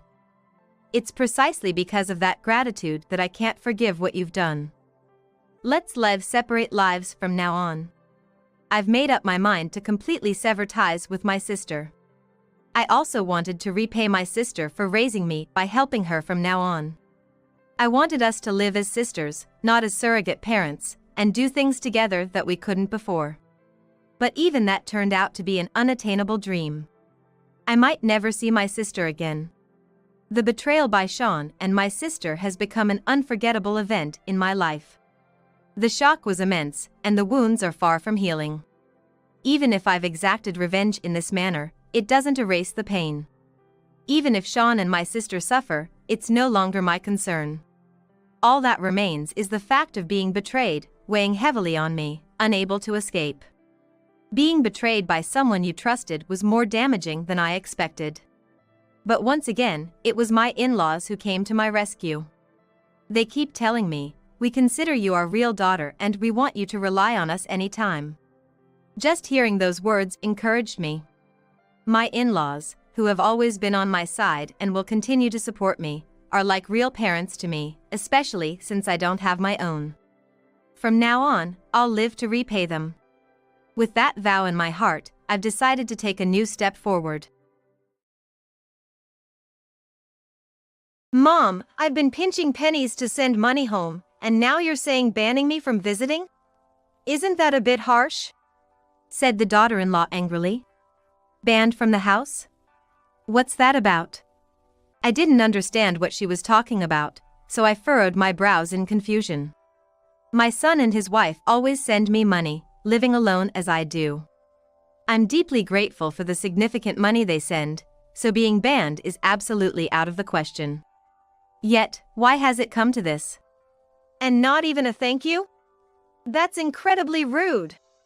Wait, can you explain a bit more about what you're talking about? Something was off. Something was wrong. I decided to calm down my agitated daughter-in-law and listen to her story. Then, an unbelievable truth came to light.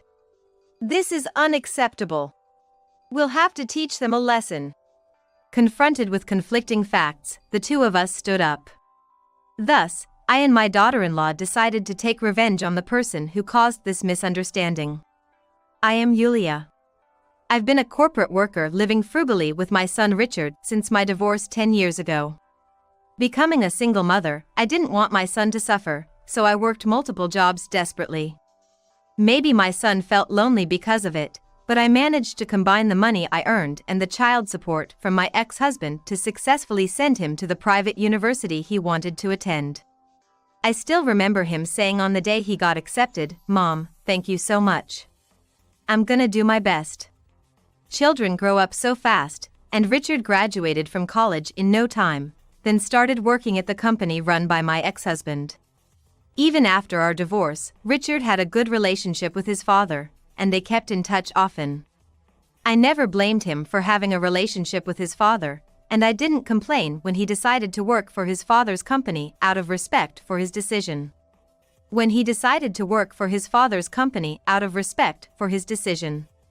After becoming an adult, Richard married a woman named Natalie.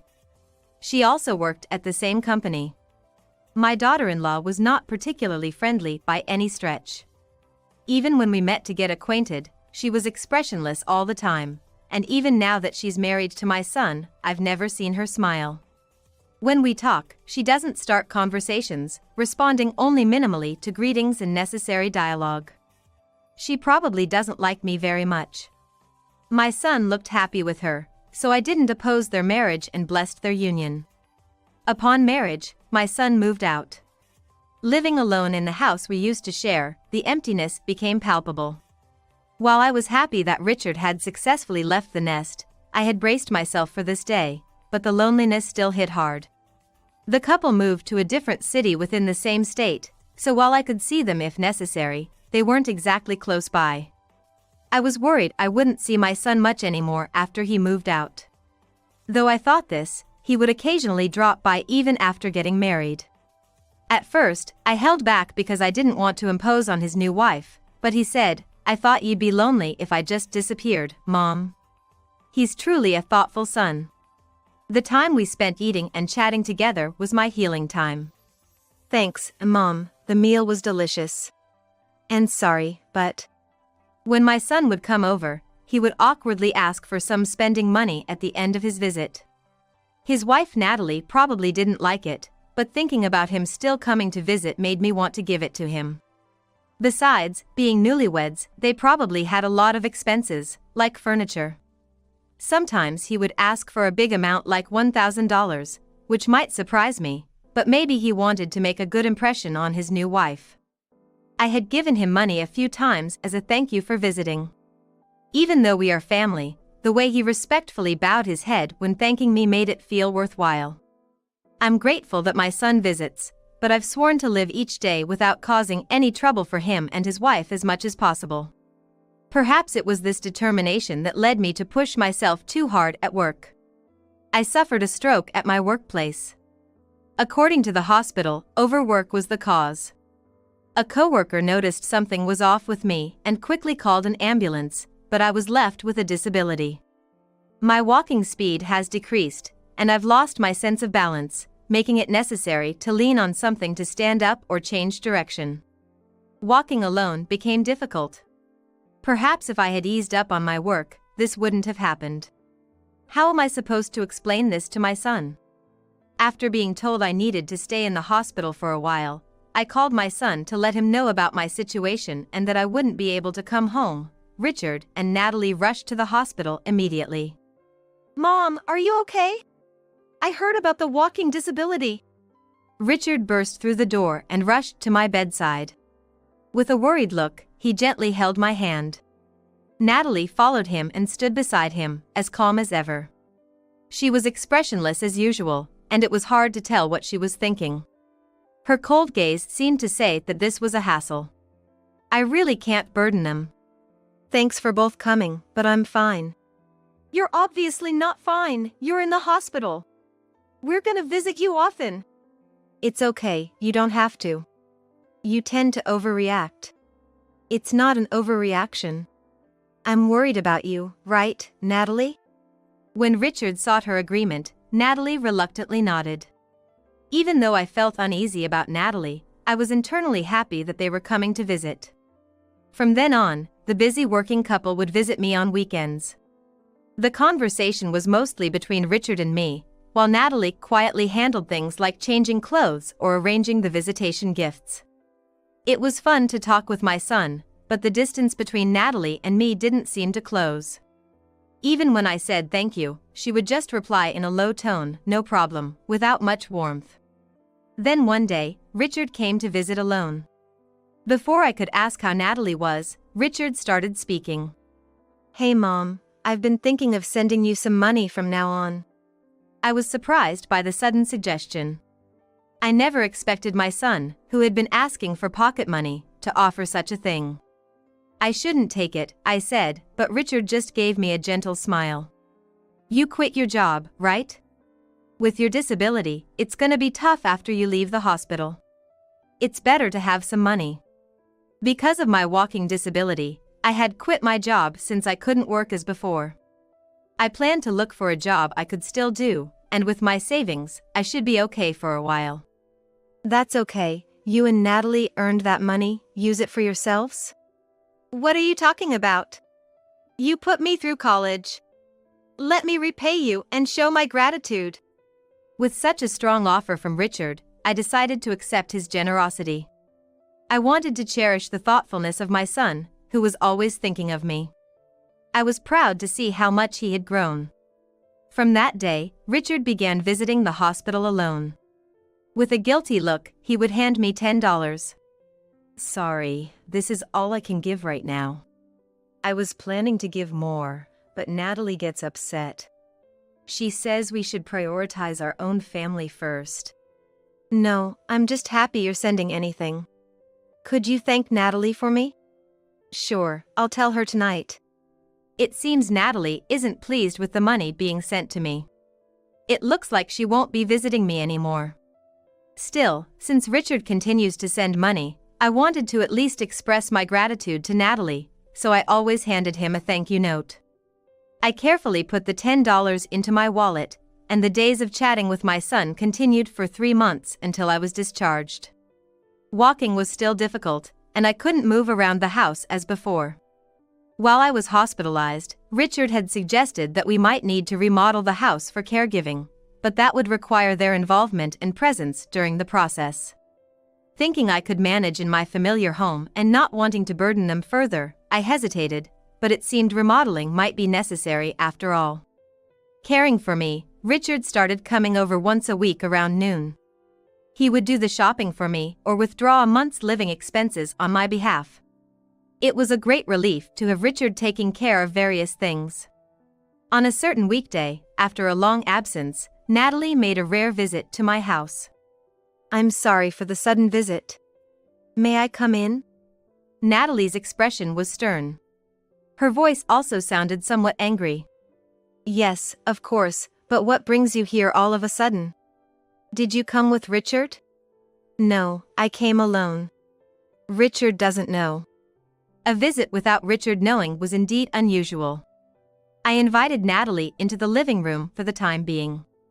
I was about to serve some tea, but she shook her head, so I sat down and she took a seat opposite me. With a stern face, she glared at me and said in a low growling voice, Mom, I know you don't like me, but I've been saving desperately and sending you a lot of money. Despite that, not only do you not thank me, but what's this about banning me from visiting? Natalie's words puzzled me, and I furrowed my brow in confusion. A lot of money? Banned from visiting? She thinks I dislike her? What on earth is she talking about? I couldn't make sense of the story, so now it was my turn to ask her. Wait, what do you mean? That's my line. Didn't you say you couldn't stand me and wanted me to stop coming over? That you didn't want to see my face or speak with me? I was stunned. How did things get to this point? Apparently, Richard had told her that I had said those things. I had never thought any such thing, let alone said she was banned. Every time I received the money, I had given Richard a thank you note to pass on to her. I've never said you were banned. There should have been thank you notes as well, right? Thank you notes? Now it was Natalie's turn to frown. According to her, she had never received any thank you notes. Looking at her expression, she seemed to be telling the truth. That's strange. Richard always said, "I'll pass it on to Natalie." Could it really be that she never received any? Before addressing that, there was something else I needed to ask about. It was about a lot of money. I was receiving $10 from my son. The value of a lot of money can be subjective, but to me, $10 certainly wasn't a large sum. However, I cherished it, thinking of it as a kind gesture from Richard and Natalie. But I had a feeling that wasn't what she meant. I just want to clarify, how much exactly are you saying you sent? If you're receiving it, you should know, shouldn't you? It's $26,000. $26,000? An absurdly large amount that made me exclaim in surprise. Indeed, that would definitely qualify as a lot of money.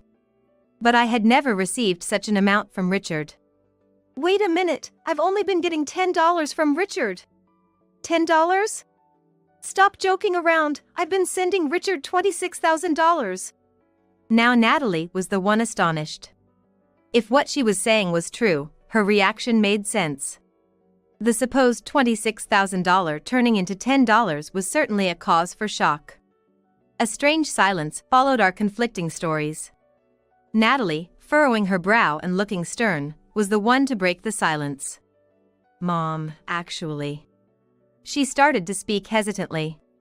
According to her, it was Natalie who had suggested sending the money in the first place. She raised her son on her own, and she respected me greatly for trying to live independently even now. She was pained to see the series of hardships I had faced culminating in my walking disability and suggested sending money to help. However, Richard opposed the idea. He said their own lives were more important and refused her proposal.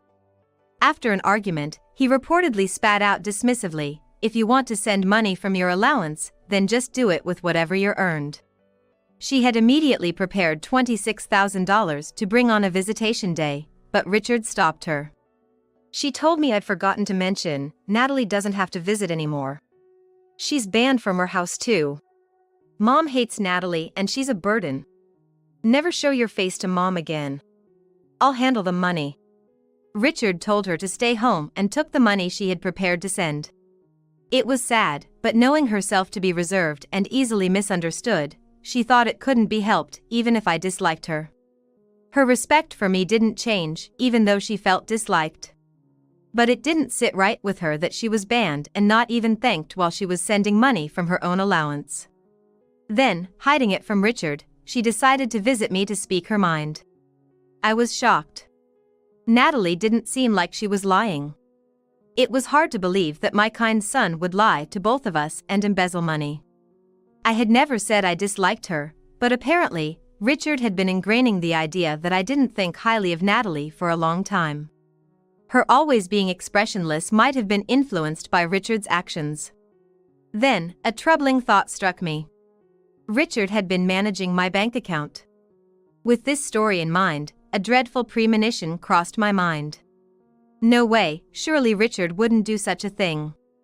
I explained the situation to Natalie, and she accompanied me to the bank.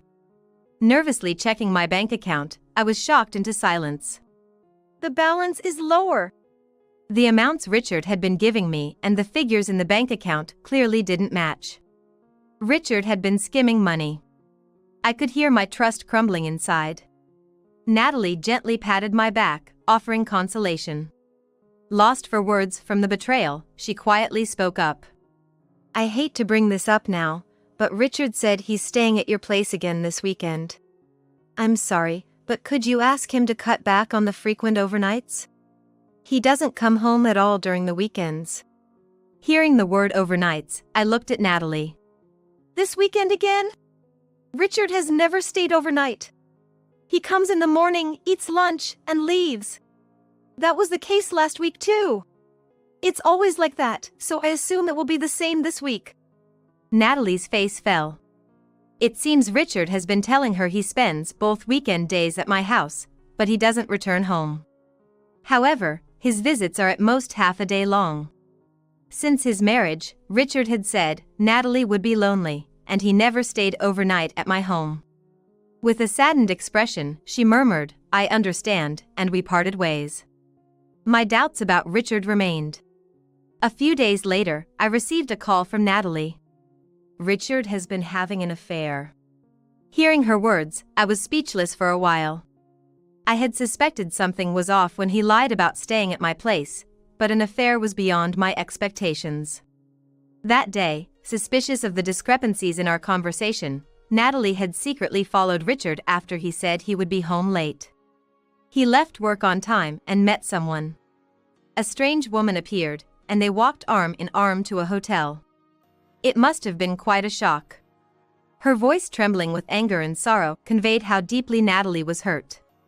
Stealing money, lying, and now cheating. I felt ashamed of such a despicable son and apologized to Natalie. The kind face he had shown me all this time must have been part of his schemes. At the same time, anger began to bubble up within me. I can't forgive this. Betraying me is one thing, but betraying his own wife is something else. As his mother, I couldn't just let his misdeeds go unchecked. "Natalie, let's teach Richard a lesson." My voice was firm, and Natalie seemed surprised by my resolve. "I can't forgive him either. But are you sure? He's your son." "He's my son, and that's exactly why I need to correct him. He needs to understand what he has done." Natalie nodded vigorously, following my lead. Together, we decided to take action against my son. The following weekend, Richard came to my house as planned. After lunch, he began preparing to leave rather quickly. Natalie had told me that Richard said he would be staying at my house that day, but obviously, he had no intention of staying. He likely had plans to meet his mistress. Richard, rummaging through the drawer for the cash card, looked guilty as he spoke to me. "Sorry, Mom, I'm busy today, so I'll just withdraw the money and head back. We haven't done this month's yet, right?" I inwardly smirked. "No, if you're that busy, you don't need to withdraw anything today. I still have some money left from last month, so you can go back without worrying about it." I feigned ignorance, smoothly declining his request. My usual compliance turning into refusal surprised him, but he persisted. "But Mom, you know having extra money never hurts. What if you run out? With your walking, withdrawing money would be difficult. I think it's fine to take out another month's worth now. Just the necessary amount is fine. If we withdraw too much, it might just lead to unnecessary spending." No matter how many times he was told, I shook my head in refusal, and Richard's smile twitched unnervingly. He seemed to be straining to maintain his expression. After frowning as if he was in a losing position, Richard then pleaded in a cajoling voice. It was a typical tactic of his. "Then, I really hate to ask, but could you lend me some money? I'm in a bit of a bind. You know, Natalie gets mad about the money I send you." Instead of sending money and getting scolded, he should just stop sending it. I bit back the retort, forced a smile, and shook my head gently. "Sorry, I actually have to run an errand soon, so I can't help you with money today. Maybe next time." "All right, I'll just take the cash card then. That way I can get you the money quickly when you need it." It seemed like Richard realized that pushing further was futile after being denied 3 times. However, he still took the card and left the house. Normally, I would insist that he not take the card, but today, I let it slide. As soon as he left, I called Natalie. "Natalie, Richard just left the house." "Understood. Let's go." I had asked her to wait nearby my house, and with her help, we secretly followed Richard.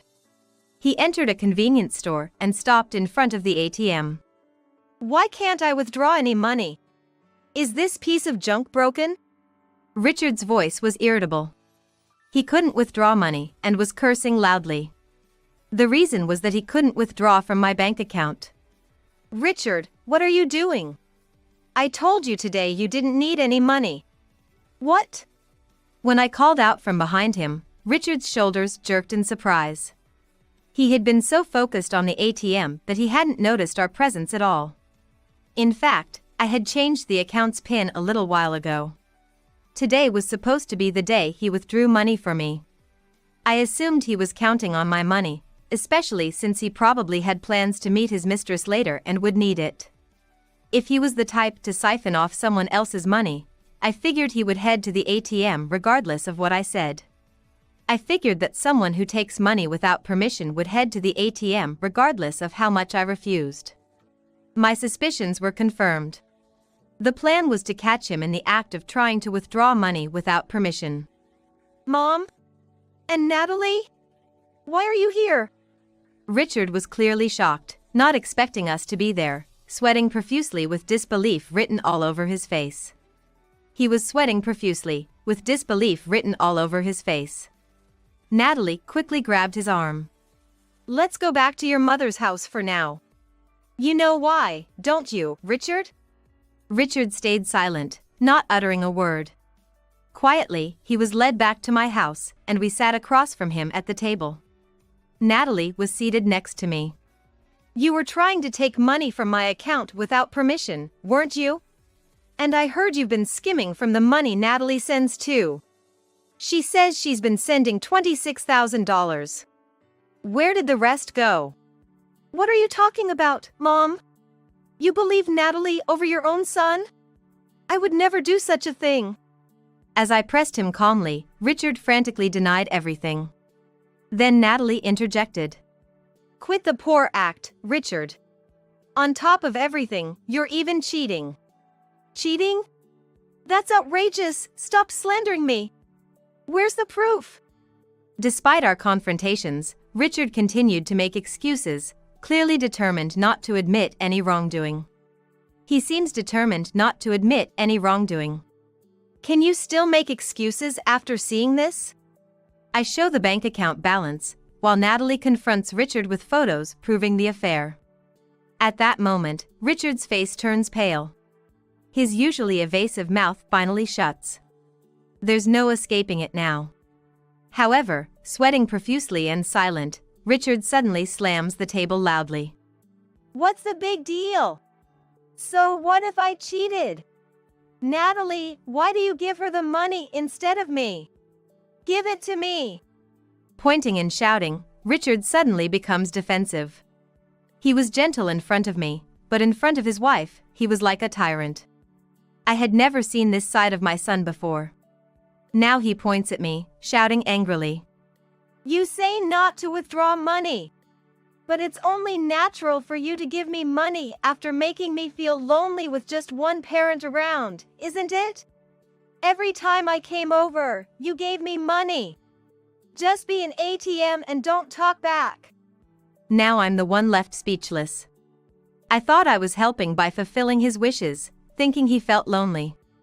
But it turns out, I was just a convenient ATM to him. All those kind expressions were just a facade. I'm completely disillusioned by my son's drastic change. If that's how he thinks, I'm done holding back. To cheat and then tell your mother something like that is unbelievable. I want a divorce. I can no longer see you as my son. You're going to return all the money you took without permission. And make sure you repay Natalie too. Both of us make it clear, and then Richard starts to panic. Seeming distressed by the situation, tears fill his eyes as he frantically shakes his head and looks pleadingly at both me and Natalie. It's not like that. There's a reason for everything. His continued excuses were frustrating, even for his own mother. Gesticulating wildly, he begins his excuses again, looking like a pitiful abandoned puppy. You wouldn't know this, Mom, but Dad's business failed and he's been struggling with money. That's why I've been taking money to help him. What an excuse. Once again, I'm astounded by my son pulling his father into this. Oh really? I didn't know about that. Let's call him right now then. What? Richard's voice falters against my composed demeanor. I take out my smartphone without hesitation and dial my ex-husband. He probably thought mentioning the name of my ex-husband, whom we divorced, would get him off the hook from my questioning. Richard seems to believe that my ex-husband and I divorced on bad terms, but it was actually an amicable separation. I still occasionally talk to my ex-husband, especially since he knew about my walking disability. It's me. I heard you failed in business and are struggling financially? No, everything's going well here. Who said that? It was Richard. He said he's been taking money from my account to help you because you were in trouble. What's going on? While Richard panics, I explain everything to my ex-husband, who growls with contained anger. What? I understand the situation. I'll thoroughly investigate if Richard has been causing any trouble at the company too. Hearing this from her ex-husband, Richard turned deathly pale. Even within the family, he was causing such problems. It's possible he was involved in some serious misconduct at work too. I'm sorry. If I had been able to properly educate him both as an employee and as a person, none of this would have happened. I truly apologize to Natalie as well. I'll make sure Richard takes responsibility and compensates. I nodded and hung up the phone with my ex-husband. But it wasn't just the ex-husband's fault. This isn't it. Please forgive me, Mom. My son, still half crying, clung to me, but I knew I couldn't coddle him any longer and glared at him sternly. You betray your own wife and then try to blame others for the money you've stolen. Shame on you. Richard, I'm disowning you. No way! I was done letting him leech off me. Unable to make excuses and not forgiven, Richard slumped to the floor in despair. And so, the drama with my son came to a close. Afterwards, Richard and Natalie's divorce was finalized. Through lawyers, he agreed to repay the money he had withdrawn from my account and to deposit monthly the amount he had taken from Natalie's support. Natalie also sued Richard and his mistress for damages and successfully received her due compensation. According to my ex-husband's investigations, Richard had been acting haughty as the boss's son, delegating his work to other employees without doing much himself, and it all came out and he was fired. His subsequent re-employment efforts didn't last, and he's currently bouncing from job to job. Burdened by the repayments and damages, he had to leave the apartment he had been living in and has moved to an old apartment. Abandoned by his mistress, Richard now finds himself lonely and without anyone to rely on. On the other hand, I still see Natalie occasionally since her divorce from my son, and we discovered shared interests, and now she smiles at me when we talk. The frequent contacts with my ex-husband during this ordeal led to us reconciling after 10 years apart. Now, enjoying a renewed marital life, I'm living my days to the fullest. Though it was unavoidable, being hospitalized for 6 months was quite tough. I've completely lost my muscle strength. I just want to settle back into my own home quickly. But here's the thing. When my husband and I returned home, there was a massive amount of luggage belonging to my mother-in-law and sister-in-law. What's all this? What's going on? My husband protested strongly. We were only supposed to temporarily keep their luggage. It was supposed to be all moved out by the time I was discharged. But that wasn't the case. This is my house. The sick need to leave. Unbelievable. Things weren't supposed to go like this. Seeing me stunned, they burst into laughter. My husband and I were just fed up and dismayed. I can't stand this kind of relationship anymore. My husband seemed to feel the same. I could tell by the look on his face. We nodded to each other. Let's move out. Right. Enough of these unpleasant feelings. I can't deal with their selfishness anymore. My husband and I decided to go ahead with a plan we had been considering for some time. My name is Ellie. I'm 31 years old. I work in the office for a company that makes surveying equipment. My husband, Tom, and I married at the age of 30 after 2 years of office romance. Both my career and married life are going smoothly, and I'm living a very fulfilling life every day. Of course, there are things that I find disagreeable. Namely, my relationship with my mother-in-law and sister-in-law. Both of them have incredibly unpleasant personalities. It's hard to believe they're related to my husband by blood. Because of my in-laws, I've had to endure a lot of hardship. Today, I'll share in detail about various things from that time. After getting married, Tom and I were entrusted with the management of a single-family home by my maternal uncle. My uncle has no spouse or children. He was elderly and decided to live in a facility. The house would be empty, so he suggested we take it over, and we inherited it. It's an old house but spacious and nice. The problem is, it's not too far from Tom's mother-in-law home. It's about a 30-minute drive away. Since it's in the same city and relatively close, I was called to my in-laws' house almost every weekend. At first, I thought it couldn't be helped. I thought it might be something like a rite of passage. I was just treated as part of the family. I thought they would eventually leave me alone. But I was wrong.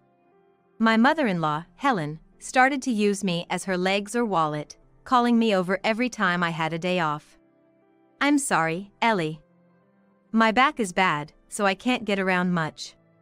It's fine with me." What else could I have done but to answer that way? She wanted to go to the doctor. She wanted to go to the supermarket. She forgot her wallet. This month is tough. I drove as asked and paid in advance at various stores as requested.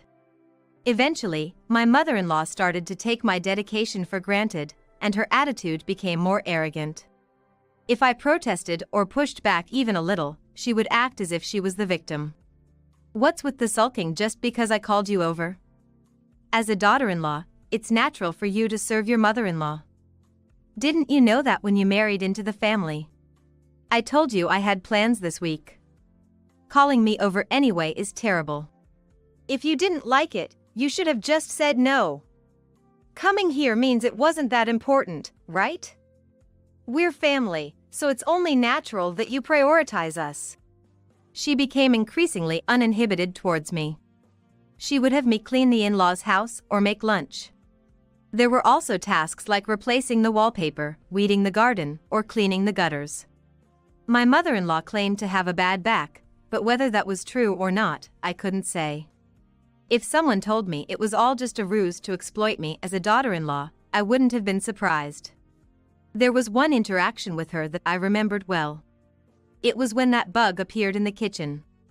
Both of us despised that bug. Just seeing it makes her jump and scream like a little girl, running away nearly 11 yards. That time was no different. The moment I said, "Ah, a bug," my mother-in-law screamed and ran out of the kitchen. "Get rid of it quickly. It's unbelievable. It's your fault, Ellie." "What? My fault? How did it come to that?" "Because it is. You didn't clean our kitchen properly, so that's why the bug came out. Just get rid of it quickly and don't let it escape here." I couldn't help but sigh. Wasn't the mother-in-law, who lived in this house every day, responsible at all? It was astounding she could blame me, who only came to this house on weekends. It wasn't just her who was unreasonable. The sister-in-law living with her, Sarah, was just as terrible. She was a divorcee, cheated on by her husband, and returned from her marriage home about 3 years ago. She loved cigarettes, slot machines, and alcohol, behaving more like a middle-aged man in a woman's guise. She always seemed to carry an irritable mood, making me dread interacting with her. Particularly problematic was her transformation into an even worse character when drunk, becoming violent. She was the kind of person who would throw things and create a scene, constantly causing trouble for those around her. Apparently, she is highly dissatisfied with herself for being a divorcee. She attempted to drown that stress in alcohol. She was truly problematic.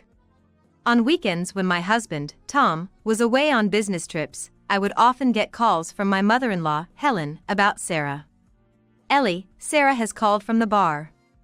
Could you pick her up?" "Me? Can't she just take a taxi home? She seems to be out of money. And it seems she's caused trouble for the bar staff as well." Reluctantly agreeing to go, I found Sarah passed out drunk when I got to the bar.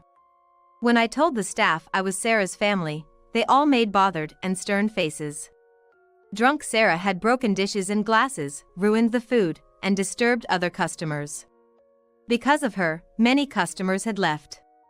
Not only did Sarah reduce the day's sales, but she also damaged the establishment's facilities and equipment. The bar later issued a significant claim for damages, which surprised both Helen and Sarah.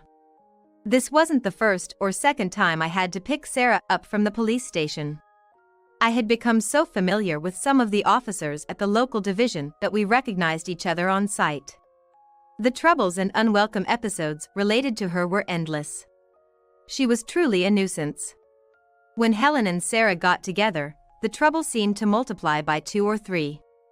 In my husband's absence, they began to constantly nag and complain about me. Both became comfortable in the relationship, revealing their lazy and presumptuous true natures more openly. There's a saying, familiarity breeds contempt, but Helen and Sarah didn't seem to care about that at all. My husband, for his part, seemed to be taken advantage of by his mother and sister, suffering from their behavior.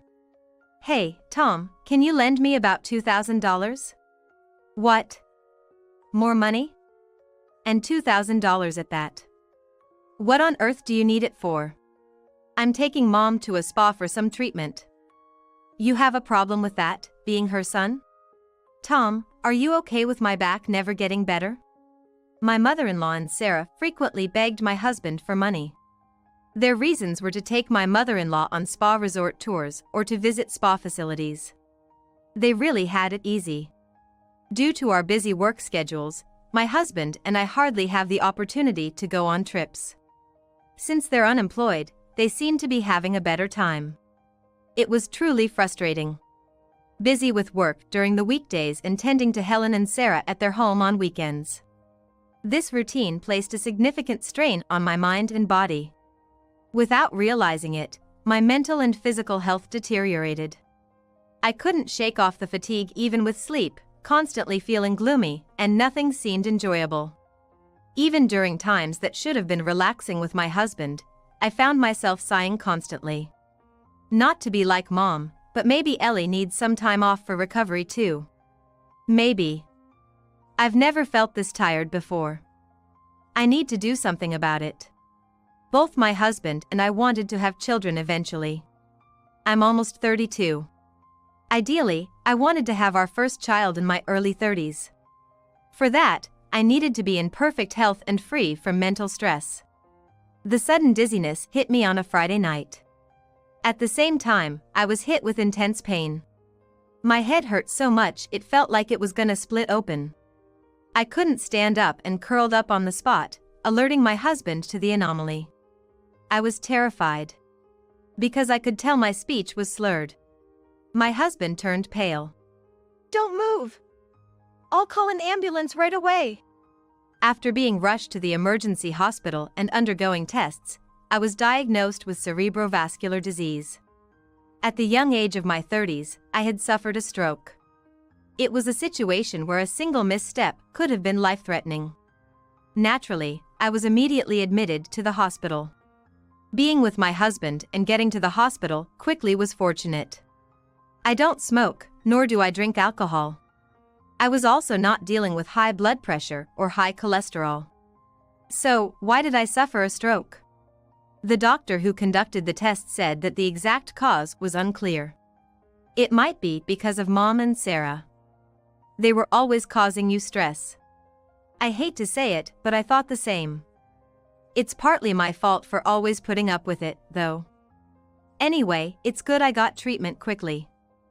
I need to get my health back as soon as possible. Thus began my long hospital stay. Among various diseases people can suffer from, cerebrovascular diseases often result in prolonged hospitalizations. In my case, symptoms of depression were also observed, which extended my stay even further. I can't forget it even now when my mother-in-law and Sarah came to visit. Despite my husband's instructions not to come, they ignored him and made their way over, saying whatever they wanted. "Heard you collapsed? Come back home quickly, we're in trouble here." "Right. There are so many things like washing dishes and cleaning that we want you to do. Honestly, I wish I was the one hospitalized.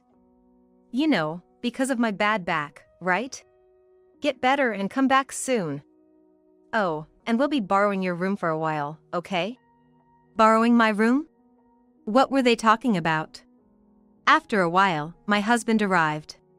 He was furious upon seeing them. Hey! I told you not to come. Why are you here visiting Ellie? Quiet down. It's only natural for us to visit, we're family after all. Besides, make sure you tell Ellie about that thing. By then. My mother-in-law and Sarah left swiftly. Sorry, I couldn't stop them, my husband said, looking apologetic. I was dumbfounded by their selfish actions. When I asked about that thing they mentioned, my husband said it was about some construction work related to his parents' house. Do you remember the day when the wind was extremely strong? My parents' old house had some roof tiles blown off, and it got damaged by stuff flying in the wind. Now, there's a serious leak. So, it seems they decided to hire contractors to repair the house. It meant they needed to temporarily move some of their belongings elsewhere. Thus, they asked to use our house for storing their stuff. I see. I don't mind. I'll still be in the hospital for a while anyway. That helps a lot. Thanks. We'll make sure everything is cleared out by the time you're discharged. However, after 6 months in the hospital, when I returned home, there was a massive amount of stuff. It all seemed to belong to my mother-in-law and Sarah. My husband was just as surprised. Weren't they supposed to clear it out before I came back? What's going on? What is all this? What's happening? It wasn't here this morning. We had the movers bring it in during the day. It's fine, right? You have plenty of space. Exactly. Our house was pretty old, and actually, it was a rental, so we've already moved out. We have nowhere else to go, so it's too late to kick us out now. What a nuisance they are. They burn their bridges and then impose on us.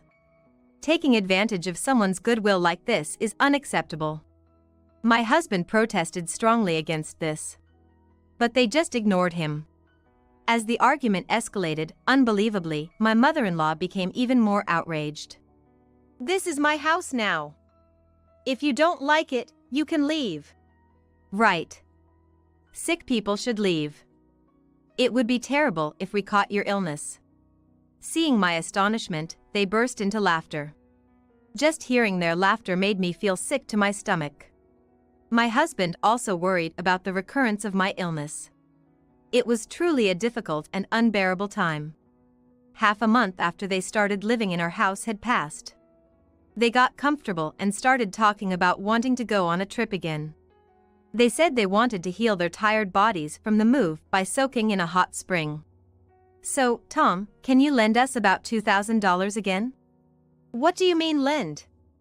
You've never paid back anything before. Stop fussing and just give it to us. It's the least you can do as filial piety, right? Pressured by his sister, my husband reluctantly handed over the money. Just how terrible could they be?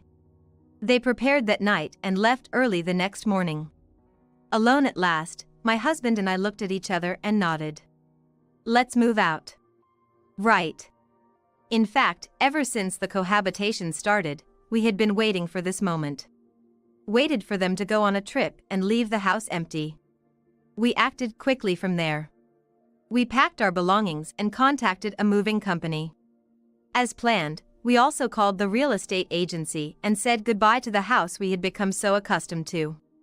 3 days later, Sarah called my cell phone. She clearly agitated. I could hear my mother-in-law's yelling in the background. No wonder they were upset. The house they had been living in just days before was now up for sale. What's going on? Explain yourself. Why can't we get into the house?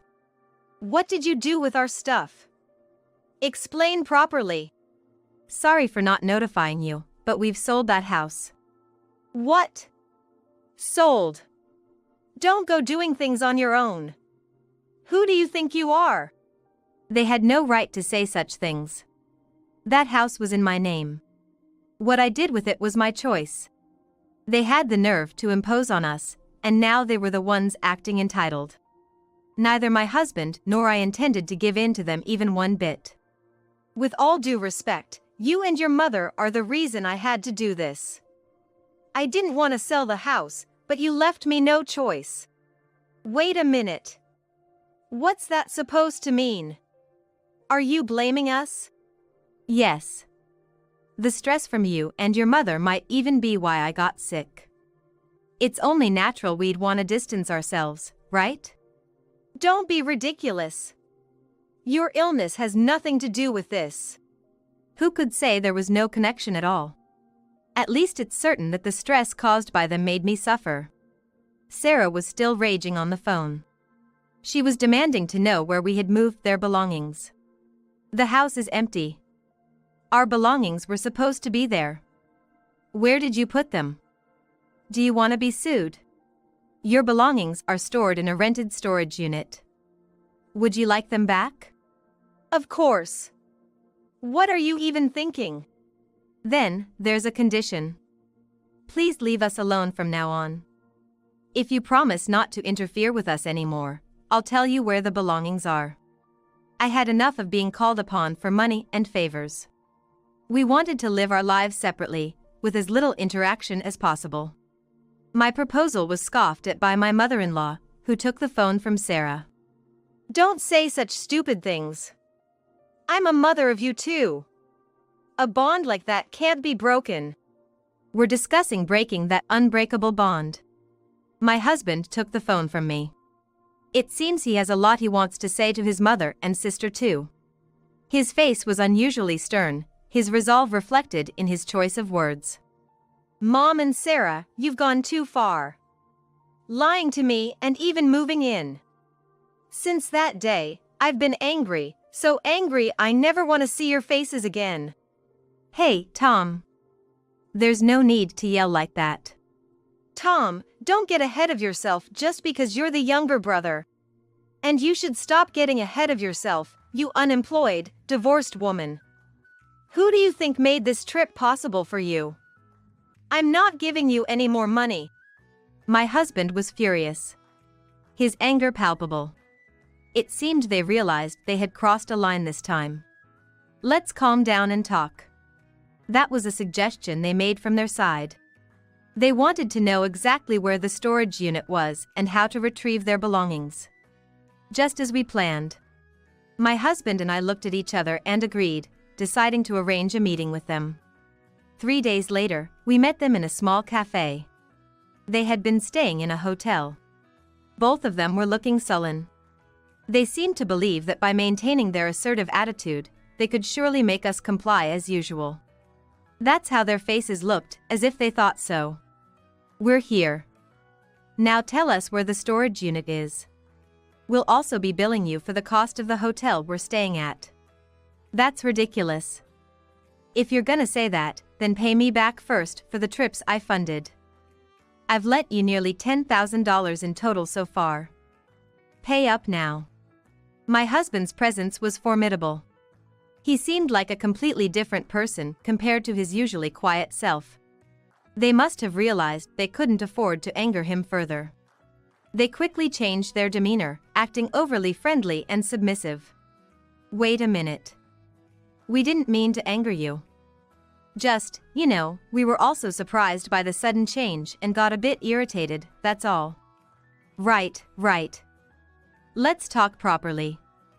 Don't say things like cutting off ties. No, that's not possible.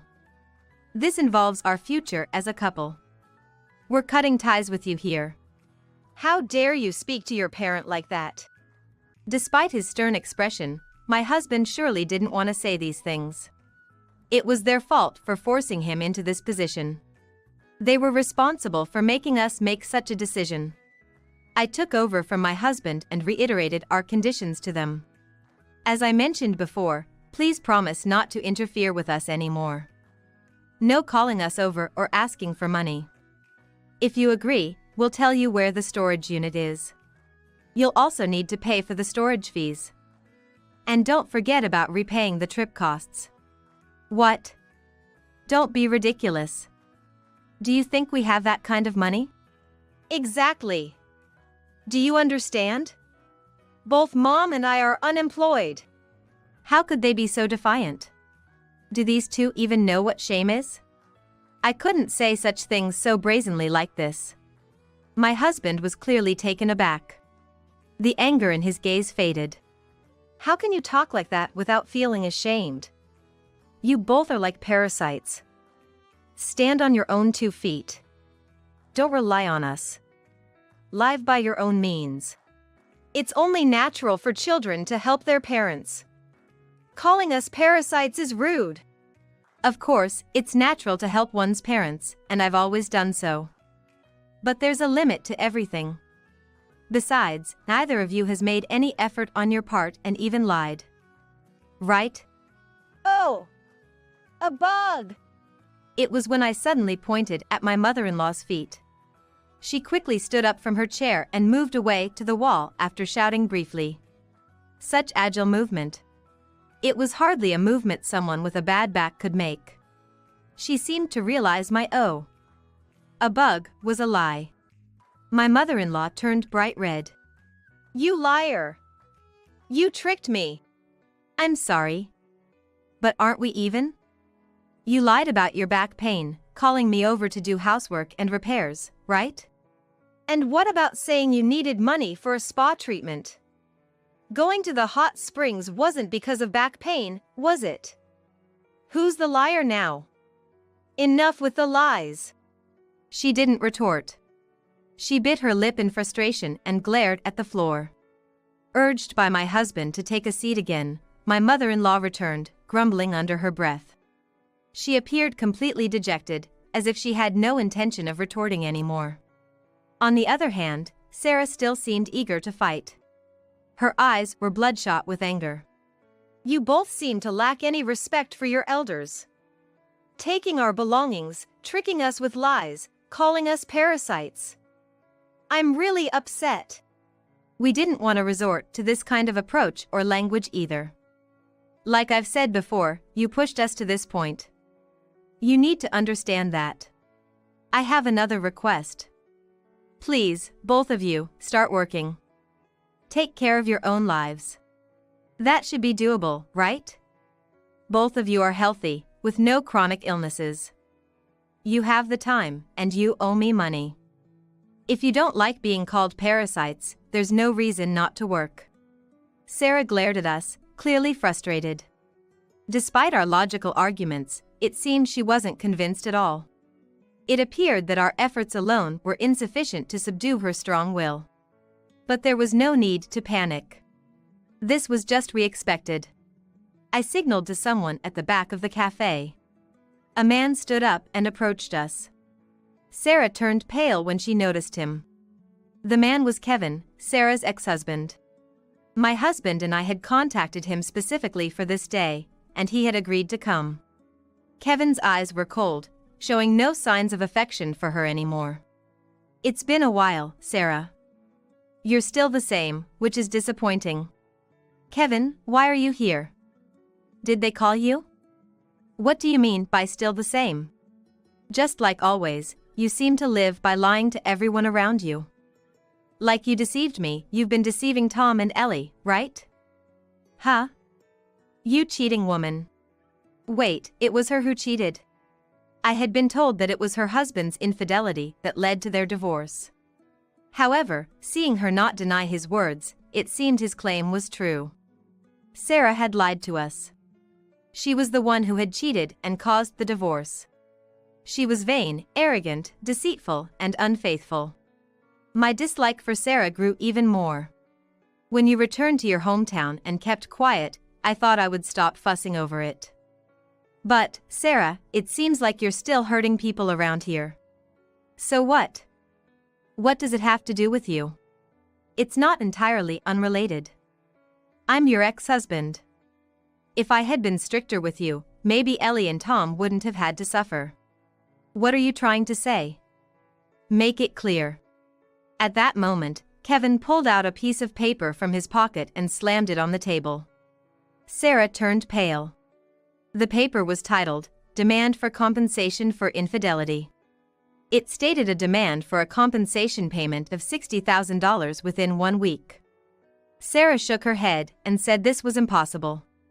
I can't pay $60,000. It's impossible. I told you, I'm unemployed, I have no savings, and I only have debts. So what? If you don't have money, you should work. Work hard and pay back the money. That's the only atonement you can make. And make sure to pay the compensation in one lump sum. It's impossible, I tell you. Mom, don't just sit there, say something. What am I supposed to say? You're the one who cheated. Don't drag your mother into this. You should work and pay back the compensation yourself. Finally, they began to turn against each other. How disgraceful. My mother-in-law and Sarah's behavior was revolting to watch. They needed to learn their lesson thoroughly. Otherwise, they wouldn't even consider reflecting on their actions. I then presented a hospital diagnosis report in front of them. This is the diagnosis I received from the hospital. Based on this, I'll be suing both of you. What? Sue us? Don't be ridiculous. Why would you sue us? Didn't I tell you? My illness might have been caused by the stress from you too. That could be considered a criminal offense. As I mentioned a specific crime, both of them looked shocked. If convicted, they could face up to 15 years in prison or a fine of up to $10,000. Hearing the possible sentence made them tremble even more. Realizing they might be sued, they began to panic. Their earlier bravado was nowhere to be seen. They huddled together, shaking. It seemed they no longer had the will to resist or argue. In front of the disheartened faces of them, I spread out another document to show them. What? This is the affidavit I've prepared. I need you, Helen and Sarah, to swear to follow the terms written here. If you break these promises, I will indeed sue you. The affidavit included every possible condition. Never to call me to act like a maid again. No matter how hard life gets, not to beg Tom for money. It also documented the need to work for their own living and to repay the money they borrowed. Additionally, I made sure to include that Sarah must pay Kevin the full compensation amount in one lump sum. After reading through the entire affidavit, they shook their heads, nearly in tears. Are you devils? There's no way we can agree to this. Pay the full compensation at once? That's impossible. We'd have to go into debt. Then go into debt. And work hard to pay it back bit by bit. You've been frolicking around till now, so it's time to start working seriously, right? My mother-in-law and Sarah, rejected by us. They finally gave up, their heads hanging low. Seeing them like that, I finally felt a weight lifted off my chest. Later on, they apparently tried many jobs. Building cleaning, traffic guide at construction sites, and pickup staff at a logistics warehouse. It seemed they registered with agencies that dispatch workers for temporary jobs. Perhaps they don't secure steady employment because they fail to pass interviews. After all, my mother-in-law is 65 years old and elderly, and Sarah gives off an impression of being difficult to deal with. Naturally, no company wants to hire them. From now on, they will likely have to continue living day-to-day on short-term jobs. They had to borrow money to pay off their debts and the compensation. The ones who allowed these two, lacking in living skills, to take out loans were unlicensed moneylenders. If they fail to make payments, they will surely face severe consequences. It's only natural that they are desperately working. I once saw Sarah working in town. She was dressed in a uniform and wearing a helmet, directing traffic at a construction site. When our eyes met, she bit her lip in frustration and turned away. She should stand tall since she's working decently, but she's really a strange person. I've also seen my mother-in-law. She was stocking shelves at a supermarket.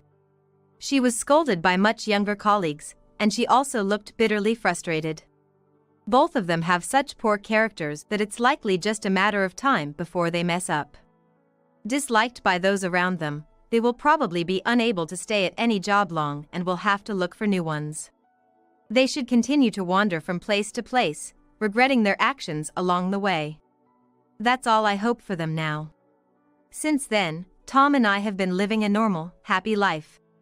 We are no longer harassed by Helen or Sarah. It has significantly eased our minds, and my health has improved.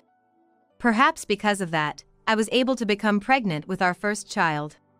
I'm currently on maternity leave, spending peaceful days with the baby in my belly. It's a girl. My current goal is to raise her to be a fine woman. In doing so, I will surely tell her about Helen and Sarah. They will serve as examples of what not to become. Though the past few years were filled with hardships, the future will be different. With Tom and our child, I am sure we will have many happy days ahead.